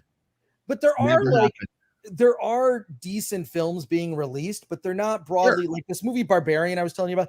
You would actually really like that movie, Ryan. I think you would like it. Really, Northman was fucking awesome. What's that? I love Northman. The Northman was fucking awesome. Cool. Nobody watched it, but it's cool. Nobody watched it, but yeah. The movie Pearl is coming out, which is like the prequel to X by Ty West, and he announced like a third movie in this trilogy, which is bizarre. I think it's the first time like there'll be a trilogy like released in a calendar year. But this movie Barbarian, there's specifically Justin Long is in it, and he plays this kind of douchebag that has like these Me Too charges. There's a line in it. I know Ryan will burst out laughing. If you want to get yourself to the theater, whatever, strongly recommend Barbarian. I've seen it 3 times. I just freaking love it. It's like, it kind of makes fun of woke shit in a way, but in like this subtle way. It's great. It's great. We need somebody outright making fun of woke shit that's a Hollywood production to show that there's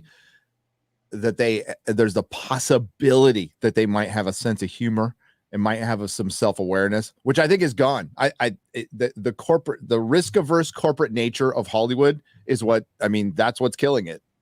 True. That's what's killing it. Yeah. And not stuff like The Boys.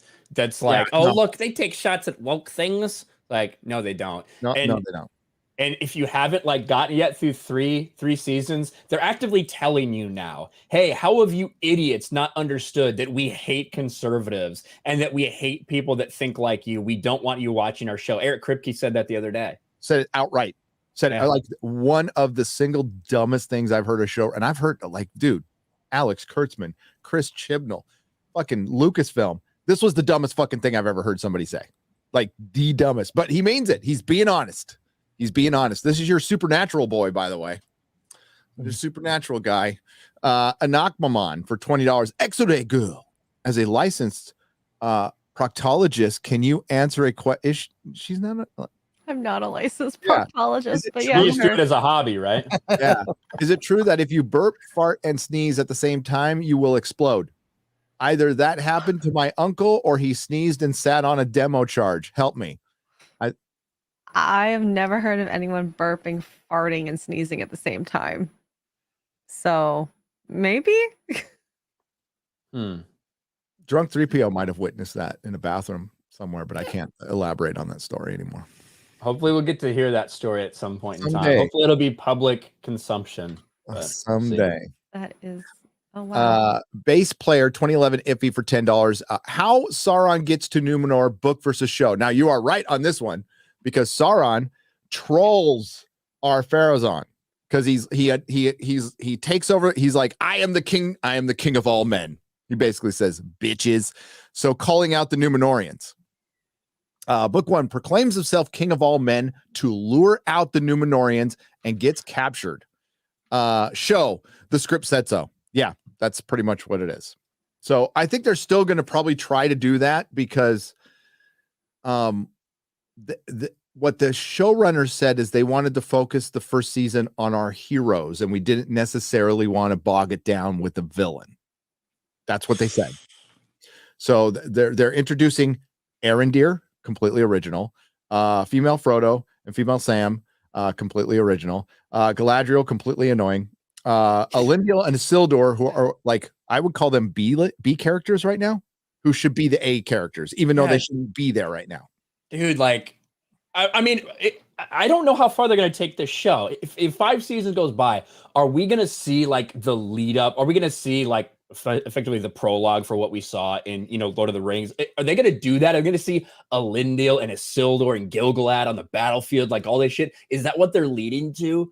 Like, because right now, if you are going to do that, man, we really got to start bumping up the importance of, I guess we're only 3 episodes in, but like to me, Elendil is just like some toss away characters, like looking after Galadriel.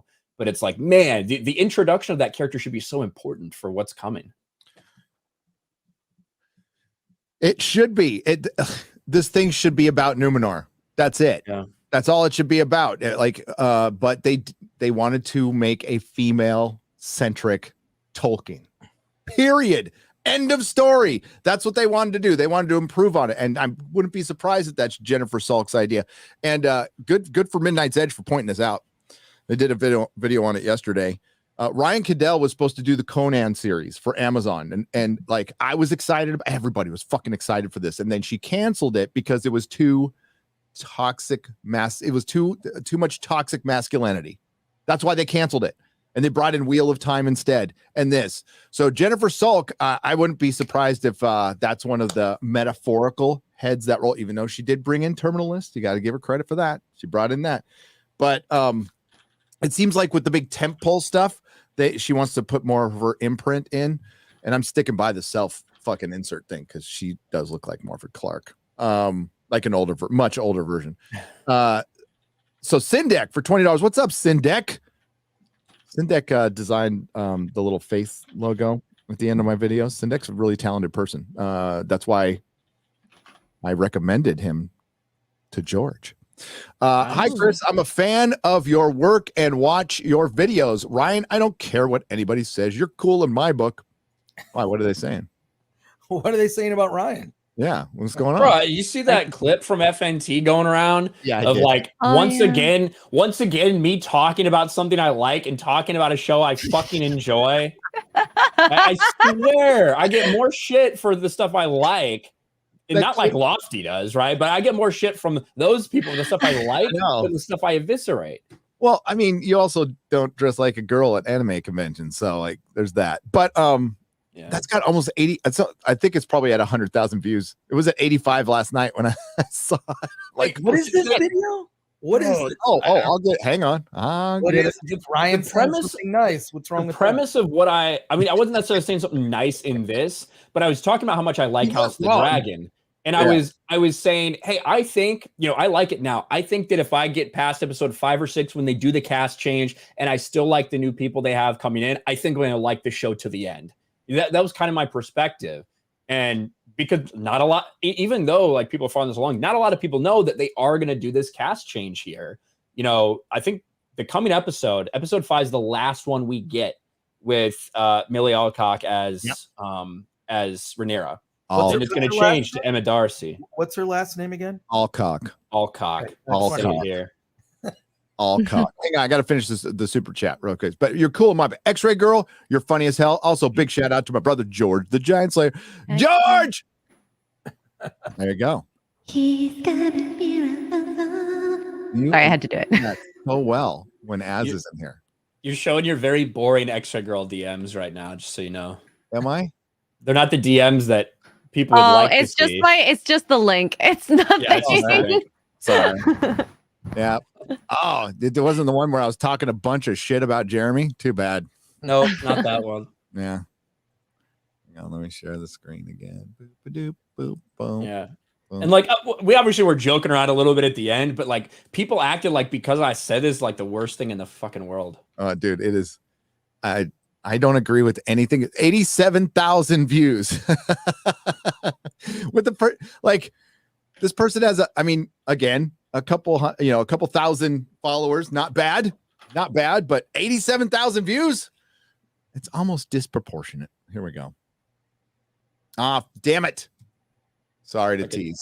I got to hit the checkbox. So I'm not sharing the audio. If I hit the checkbox, you'll hear echo. All right, here we go. Know the end. You don't have to say what the end is. Do you think HBO will do that ending? I mean, I think they're just gonna go all out. I really do. Okay. Now, I am worried about this show in 1 or 2 episodes. If I like it after episode 5 or 6, whenever they do the cast change, I think I'll like it probably till the end. Emma D'Arcy is not. That'll be interesting. Yeah, that's the thing. So they are changing, and I think that Rhaenyra has been played. I think that the chick Millie Alcock, I think is her name, stands out in my head for some reason. I actually think she's done a good job with Rhaenyra. And they're going to change that when they do the time jump, and it's going to be changed into some non-binary chick. Or not non-binary chick. If you're non-binary, you can be a fucking chick, right? But to some non-binary person. Sorry. It's going to be difficult to. Non-binary is made up anyway. So I know. That doesn't matter. Some non-binary person. And women.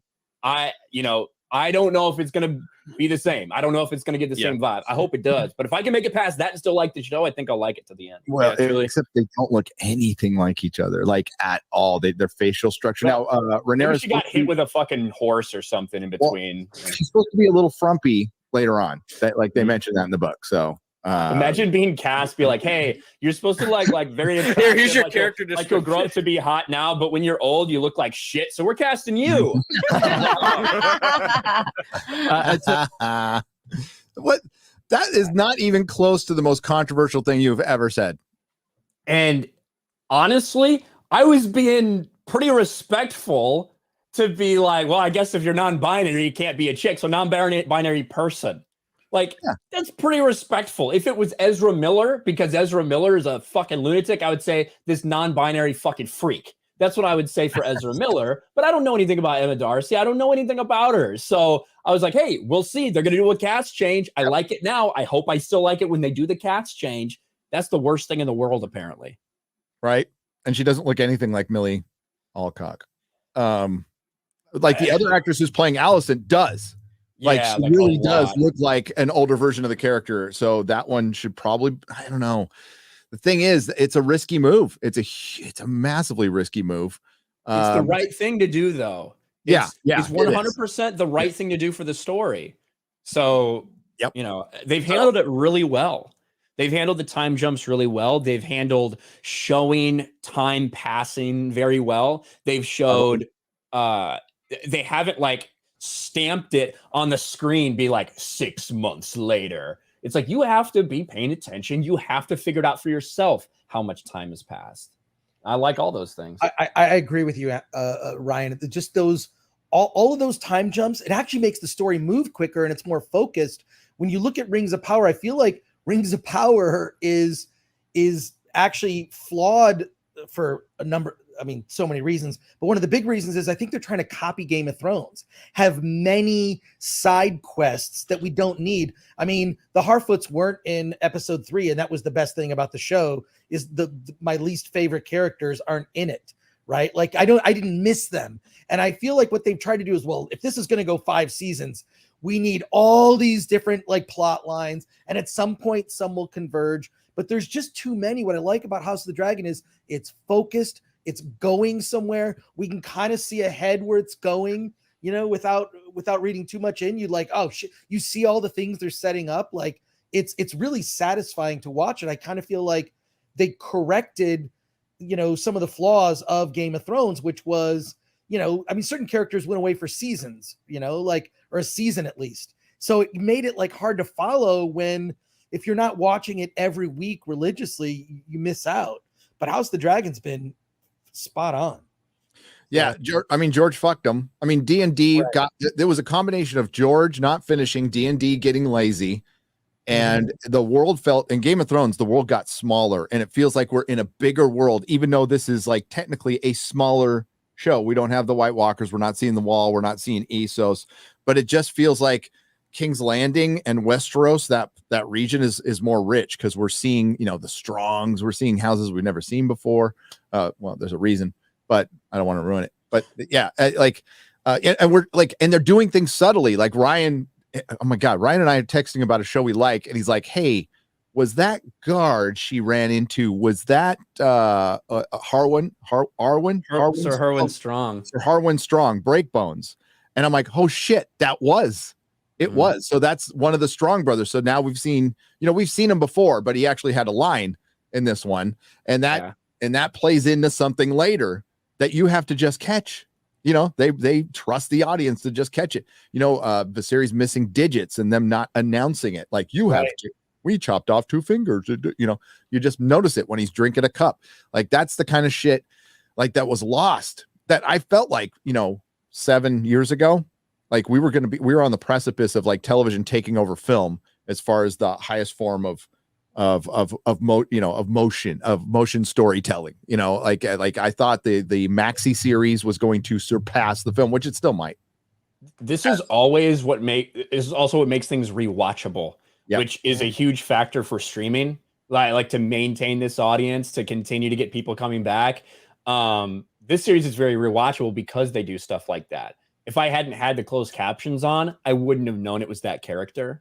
You know what I mean? I probably would have needed to watch it a second time, but luckily I had the closed captions on. I was like, oh shit, is that this character who may play a very big role in Rhaenyra's reputation going forward once we start jumping forward a couple years? Oh yes, it is. Oh yeah. Interesting that they're already setting that up this early. Yep. And there's things they set up in the first 5 minutes of the first episode that they're like slightly paying off now. And I know, like, I agree that the brothel scene going into the Kristen Cole scene went on a little too long. You could have cut a couple of minutes out of that. But Until it was directed by a woman. Well, actually, I couldn't until she told me 5 times at the end. She's all female perspective, female, but God, they need to stop those. Those are fucking terrible. Well, I was like, to me, in that point, I was like, okay, I get it. They're trying to show like that she's doing this for pleasure based off Allison doing this for duty. I understand it, but they were very focused on showing that without actually showing her tits or whatever. I'm like, okay, must have been a woman director. Sure enough, she comes up at the end. That was my really only complaint about episode 4. I saw. I haven't seen. I got to go back and watch this video. I saw the title though. Odin's like, they went too far. I'm like, you mean it's Game of Thrones, man? Yeah, they acted like Targaryens. It's pretty established. This is the source material. Yep. Anakmamon in 2 parts for $20. Thank you very much. Part 1. I'm sorry, X-Ray Girl. As a licensed vet tech, perhaps you can help me. I think I have an animal caught in my sink. It growls whenever I hit a light switch next to my sink. It says R R R. Oh my God. Sorry, I'm not giving you a rim shot for that one, buddy. You got to earn those. Okay. Kind of like Chris's favorite movie. Anyway, yesterday I turned on the light switch and I tried to grab it. It nearly bit my hand off. What animal is it? How do I get out of my sink? How do I get it out of my sink? Put a fork down there and turn the light on. See what happens. You're the licensed vet tech. Yeah. I take x-rays. How am I supposed to help you? Yeah, you're like radioactive, right? Yeah. Don't you glow in the dark? Okay. Yeah. Both Ryan and I, we've been around too much radiation. I mean, We're both I've never radiation workers. Yeah. I've never put my junk on, stuff as he said he has. Yeah, I put my dick on the central control rod of a nuclear reactor. Yeah. I was like, oh, wouldn't you? I know people used to like Xerox their junk on copy machines. That was a thing. Oh yeah. Oh yeah. Oh, you've done that, right, X-Ray Girl? No. Oh.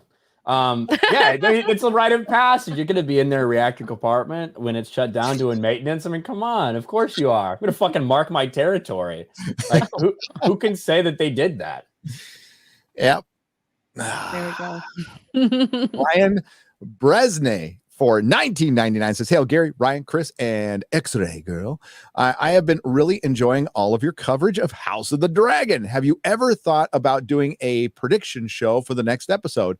My friends and I used to do this with Game of Thrones. It would be cheating because Ryan and I have read the book, so we would know exactly what happens. I guess we could. I think where they're improving greatly on the book, because the book is just a false history, is there's characters, we see personalities now, and we hear a lot about the legend of Daemon Targaryen, but now we see him in action, and it's pretty cool. It's pretty cool. It is.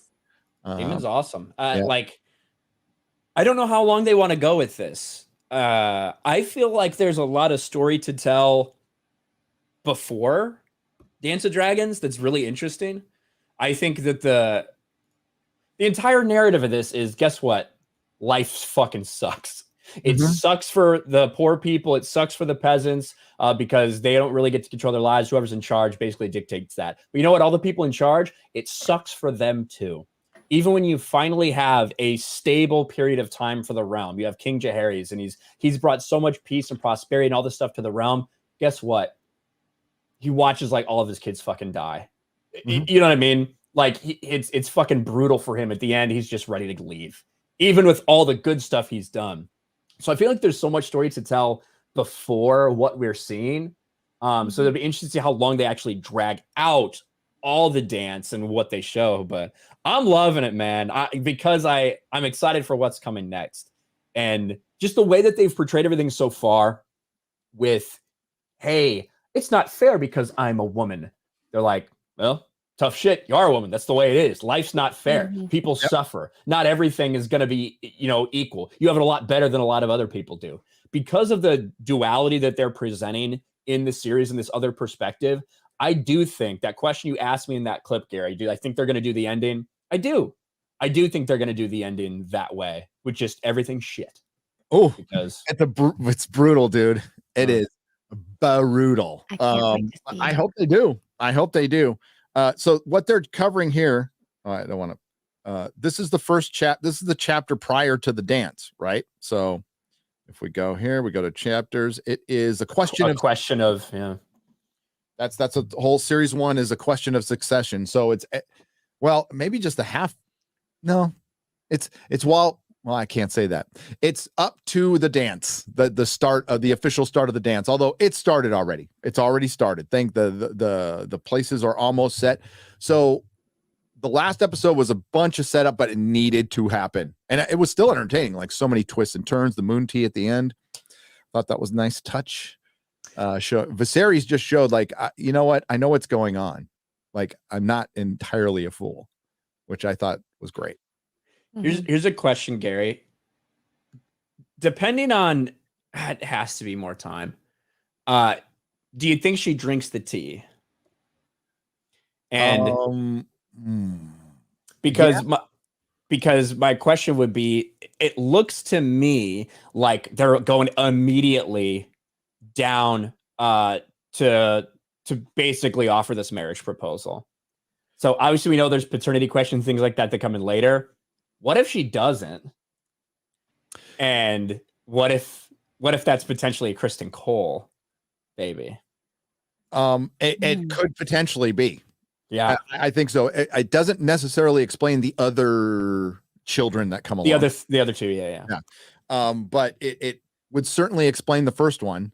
And we're gonna have a big problem with that's where the race swap comes in, right? Yes. She's just gonna have dark-haired children and not dark-skinned children with her darker-skinned husband. So we're gonna spoil it. We're gonna spoil it right here. We're gonna fucking spoil a little bit of Fire and Blood. It's not huge. It's out there. One of the reasons that this episode was so important, and a lot of people might have found it slow, but it was still important, is because the things that are happening now affect Rhaenyra's reputation. Like Viserys said, perception is reality. It doesn't matter what actually happened. It's how people perceive things. When Rhaenyra does eventually get married, there's going to be a question of the paternity of those children. A lot of people don't think that it's actually from Laenor. A lot of them think it's sired by someone else. I won't tell you that part. Yeah, that part will be a surprise. That is why the fucking race swaps matter. Because guess what? There's not going to be those same types of questions being floated around if this series is that way. So even though I like the show, it's still a problem. It's still a problem, and they could have done it with another house. They literally could have done it with a house that's closer to the Dornish marches, Dondarrion or something. But they wanted to do it with this one, and we'll see how they deal with it. Maybe there's an explanation. Maybe. Like I said, with they say pure Valyrian blood, and I made a joke about it, but there is no pure Valyrian blood anymore. It's crossed over a lot. So Corlys, who's not a dragon rider, right? He's not one of the noble houses of Valyria. His family could have gone and got busy with some Southern Islanders in the past or something, and it would explain it, because that stuff's there. Yeah. This is why George didn't do it. This is why George Martin did not make them black. He wrote a blog a while ago about I consider it for a while, but I didn't, because they're like a lower tier. They're a class below because they're not dragon riders. So he didn't want to make the black people of a lower class than the Targaryens. That's legitimately the reason he didn't do it. But they decided we want to show that because guess what? Corlys Velaryon, kind of a fucking badass, gets disrespected and passed over. We thought that would be cool to make that person black. That's why they did it. And there's other characters that are coming in where he totally explains it, and they're kind of a mystery, and we're going to find out, like Nettles. There's a character named Nettles. You'll find out who Nettles is eventually. Kind of an important character, but later. Don't look it up. You don't want spoilers. Brandon Stack, but it's not really like we all figured like Rhaenyra was eventually going to have kids because they've shown them in the trailers. All right, they've shown them in the trailers. The older version has kids. It's what these kids do is what the show's about. It's what these kids do. Brandon Stackhouse for $20. Any chance for an Edge Runners review from any of you on the panel? If you have some time, of course. Edge Runners. Is that the new Cyberpunk show? I think on Netflix. It sounds familiar. I think I saw it on the side of Rotten Tomatoes. I haven't watched it though. I think it is. Mark started watching it. He seemed to like it. It's very much similar to the game in a lot of ways. Okay. I need to find time to watch Cobra Kai. Everybody's loving it, and I know I'll love it, and I need to find time to watch it. I'm gonna make 2 videos. There's not enough time in the world. Yeah, we're gonna go pretty soon because I have to make 2 fucking videos today, and Chris has to stream somewhere else. So, Brandon Stackhouse, thank you for the $20. Chris, you need to go. No. I'm just. I'm gonna read 2 more, and then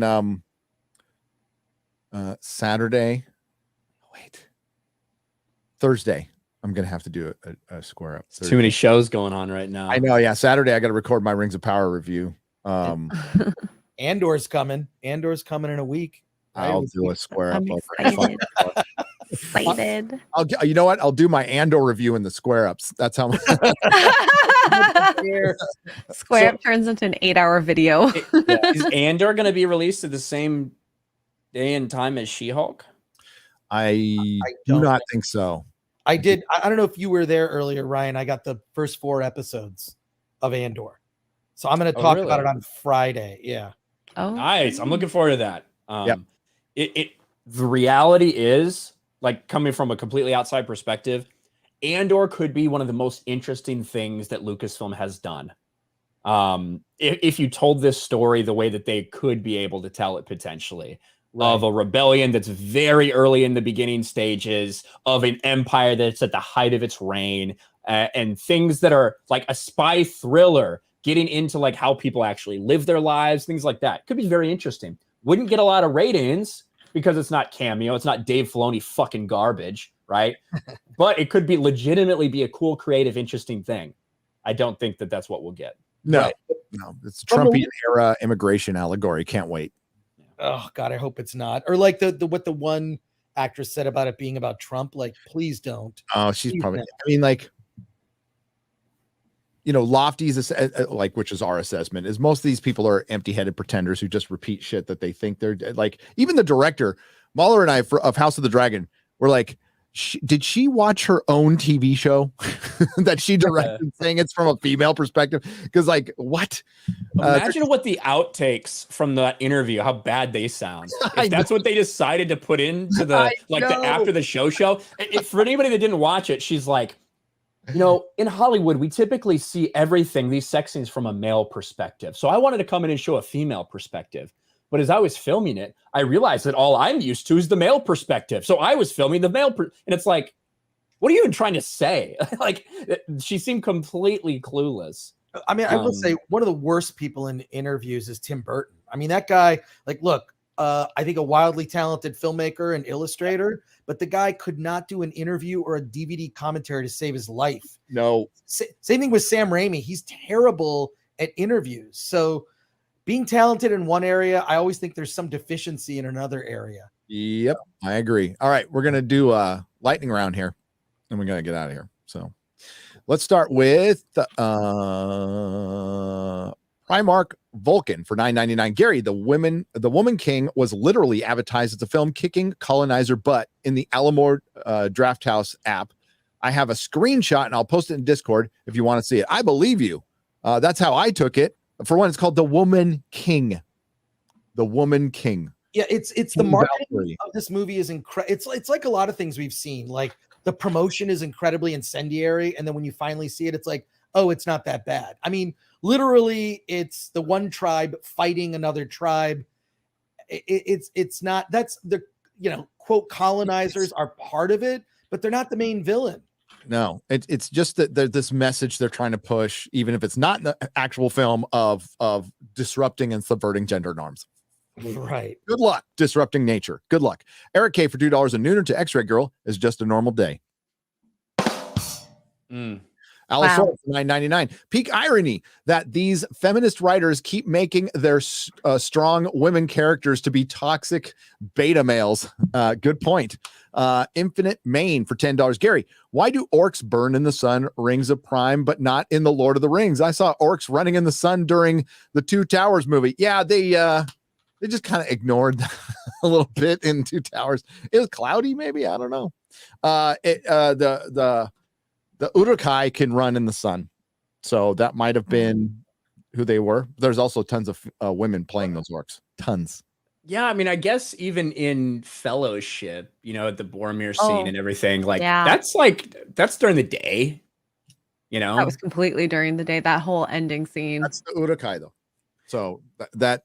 Well, there was one Urukai, but there were other orcs there, right? There were. Yeah. I mean, That's what I mean. Yeah. Okay, it's really nebulous what orcs, goblins, Yeah.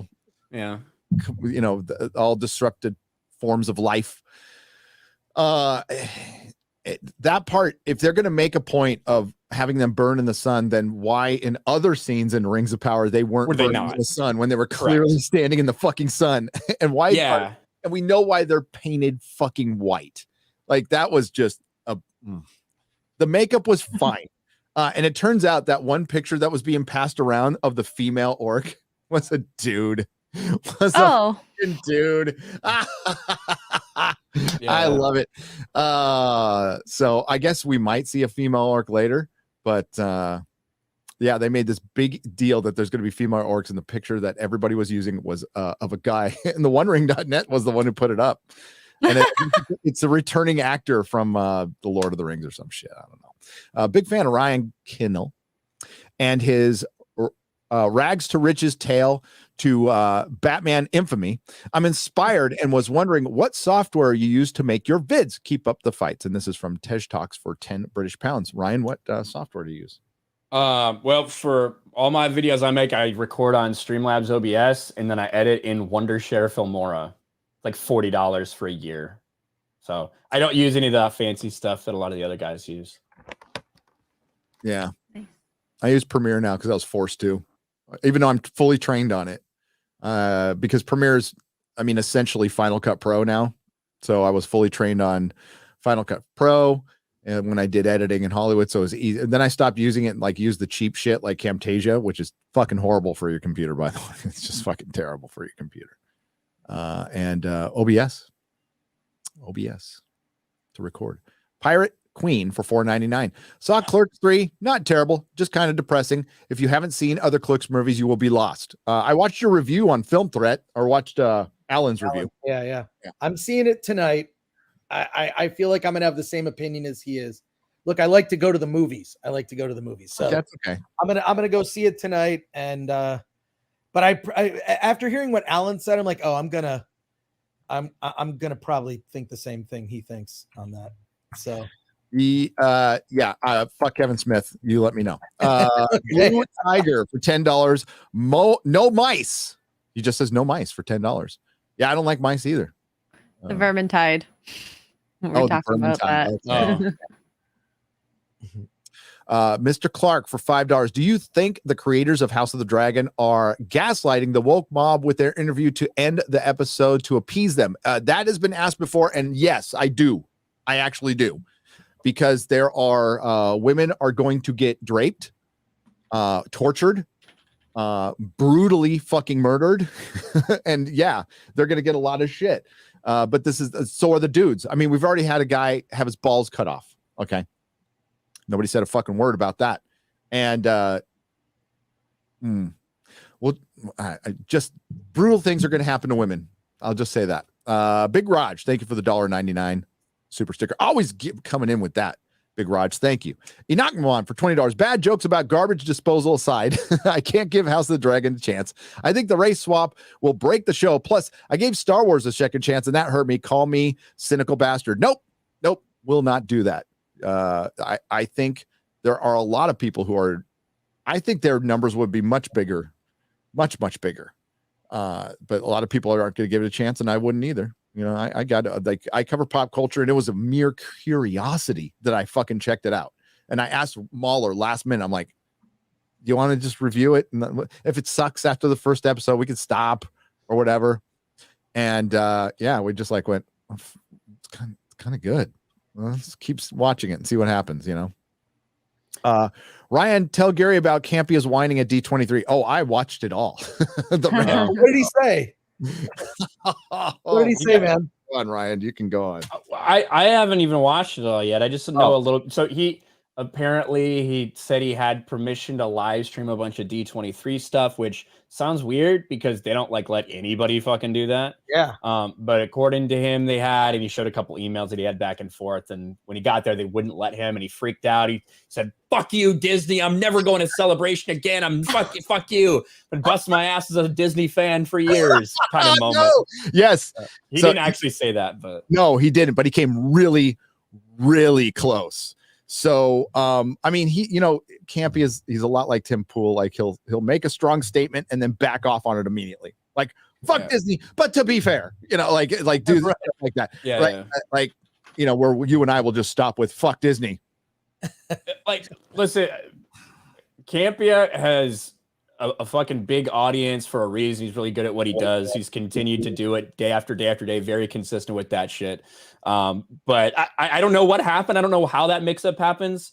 But he was pretty upset about it. So he was in communication with Disney, and he said he was going to stream there. He spent a bunch of money, and like, hey, I did that in Vegas too, but I don't rely on another corporation to do that. I'll just like, if I'm going to spend a bunch of money, I'm going to do my own thing where I'm in control of it. And therefore nothing like this could ever happen.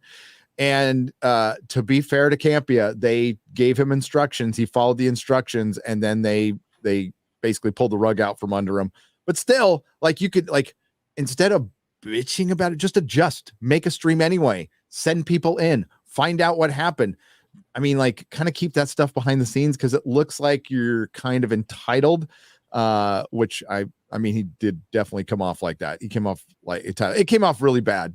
His audience was loving it, though. His audience was loving it, but it came off really fucking cringe to me. I do have some exclusive footage of Campion. I hunted, Rob.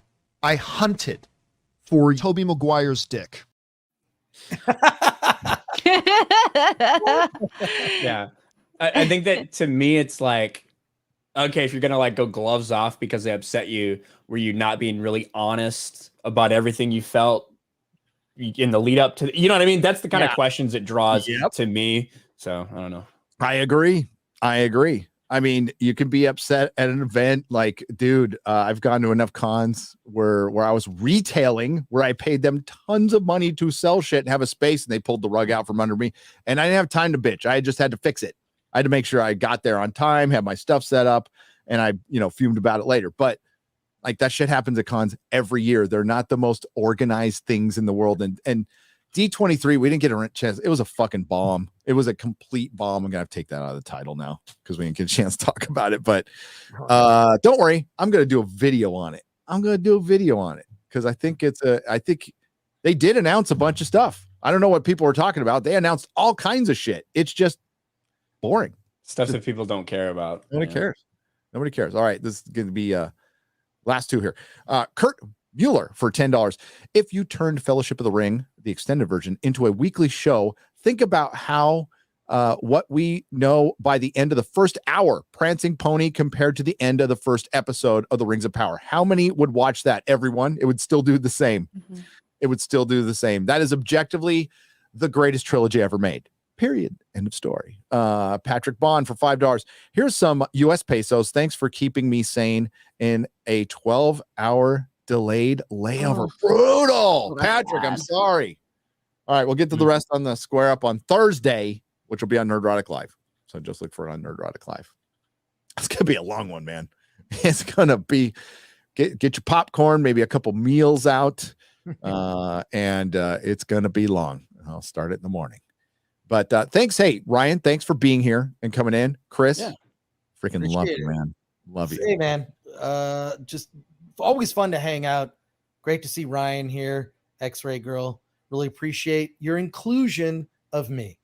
So thank you. Dude.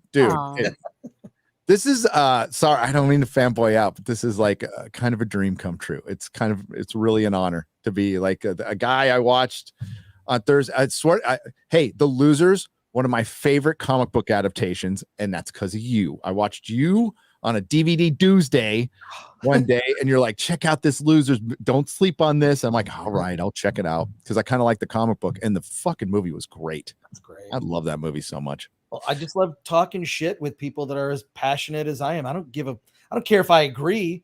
I just love hearing different perspectives, and that's why I appreciate you guys and also the whole FNT crew. I've been introduced to so many great, like Shad. Now I'm watching Shad's videos. He's awesome. Like, it's great. Yeah. I appreciate it. Did you see his breakdown of the diversity and inclusion initiative at Amazon? No. They did one today. Oh, no. Go check it out. Is it on Night's Watch?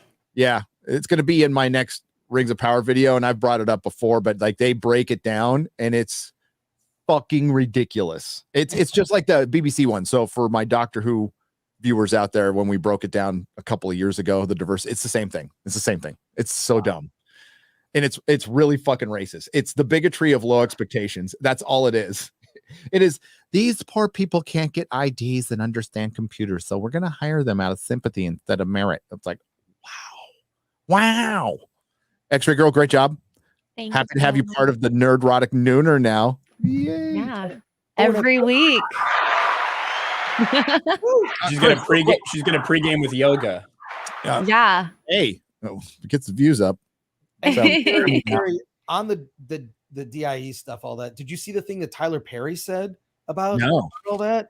He was just talking. His main point was you're basically promoting people too quickly that aren't talented enough. And he said it in a really roundabout, polite way, but just look it up. God, I'm forgetting like who went over the article, but it's Tyler Perry just talking about this stuff in a roundabout way. Like, you're kind of promoting people. They're not ready for these jobs.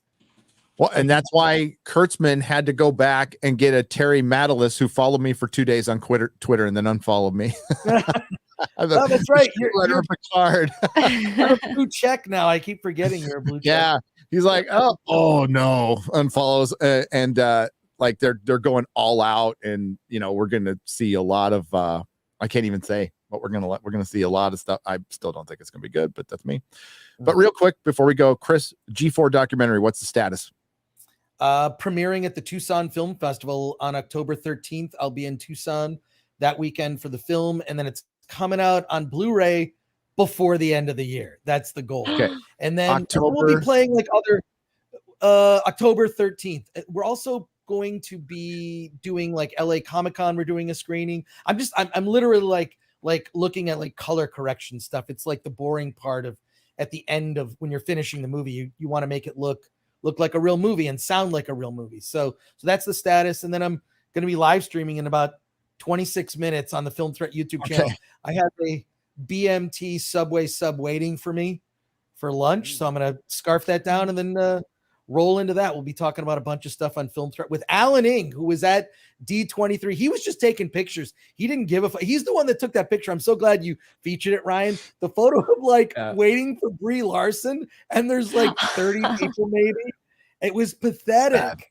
I didn't know if you wanted me to say where that came from, so I just kept it very vague. Yeah. No, I appreciate that. Look, I like to throw you things here and there. So like, yeah, that was just great that like, no wonder she was so shattered and upset. And like, she goes like, Brie Larson is here. And there's like this sad group of people sitting in a circle like children. It's pathetic. I think that's why she was pissed. I think that had a lot to do with it. All right. Ryan, you got any final words? Thanks for having me. It was fun to hop on on to a Nerdrotic Nooner. So thanks, chat. Appreciate you guys. How about you, X-Ray Girl? I'm going to be watching a great movie in a bit on Twitch called Tropic Thunder. Oh, nice. Great. Yeah. What do you mean, you people? Oh. Have you ever watched it before? Playing another dude. Oh, yeah. Playing another dude. So, yeah, join me there. Thank you, Modrotics. Thanks to everyone who left a super chat donation. See you on the Square Up on Thursday. Thanks everyone here for joining us, and see you on Friday Night Tights. Who's our guest? Crap, my brain is farting. It's okay. Is it farting, burping, and sneezing at the same time? Yeah, that's how I exploded. Disbrew and Chad? Okay, Disbrew and Chad again. That's fine. We're just going to have them for the rest of Rings of Power. Dude, people have been loving Shad, so like that's no problem. Shad, that's right. All right, so we're gonna go out cold. Bye, everybody. Bye. Ciao. Later.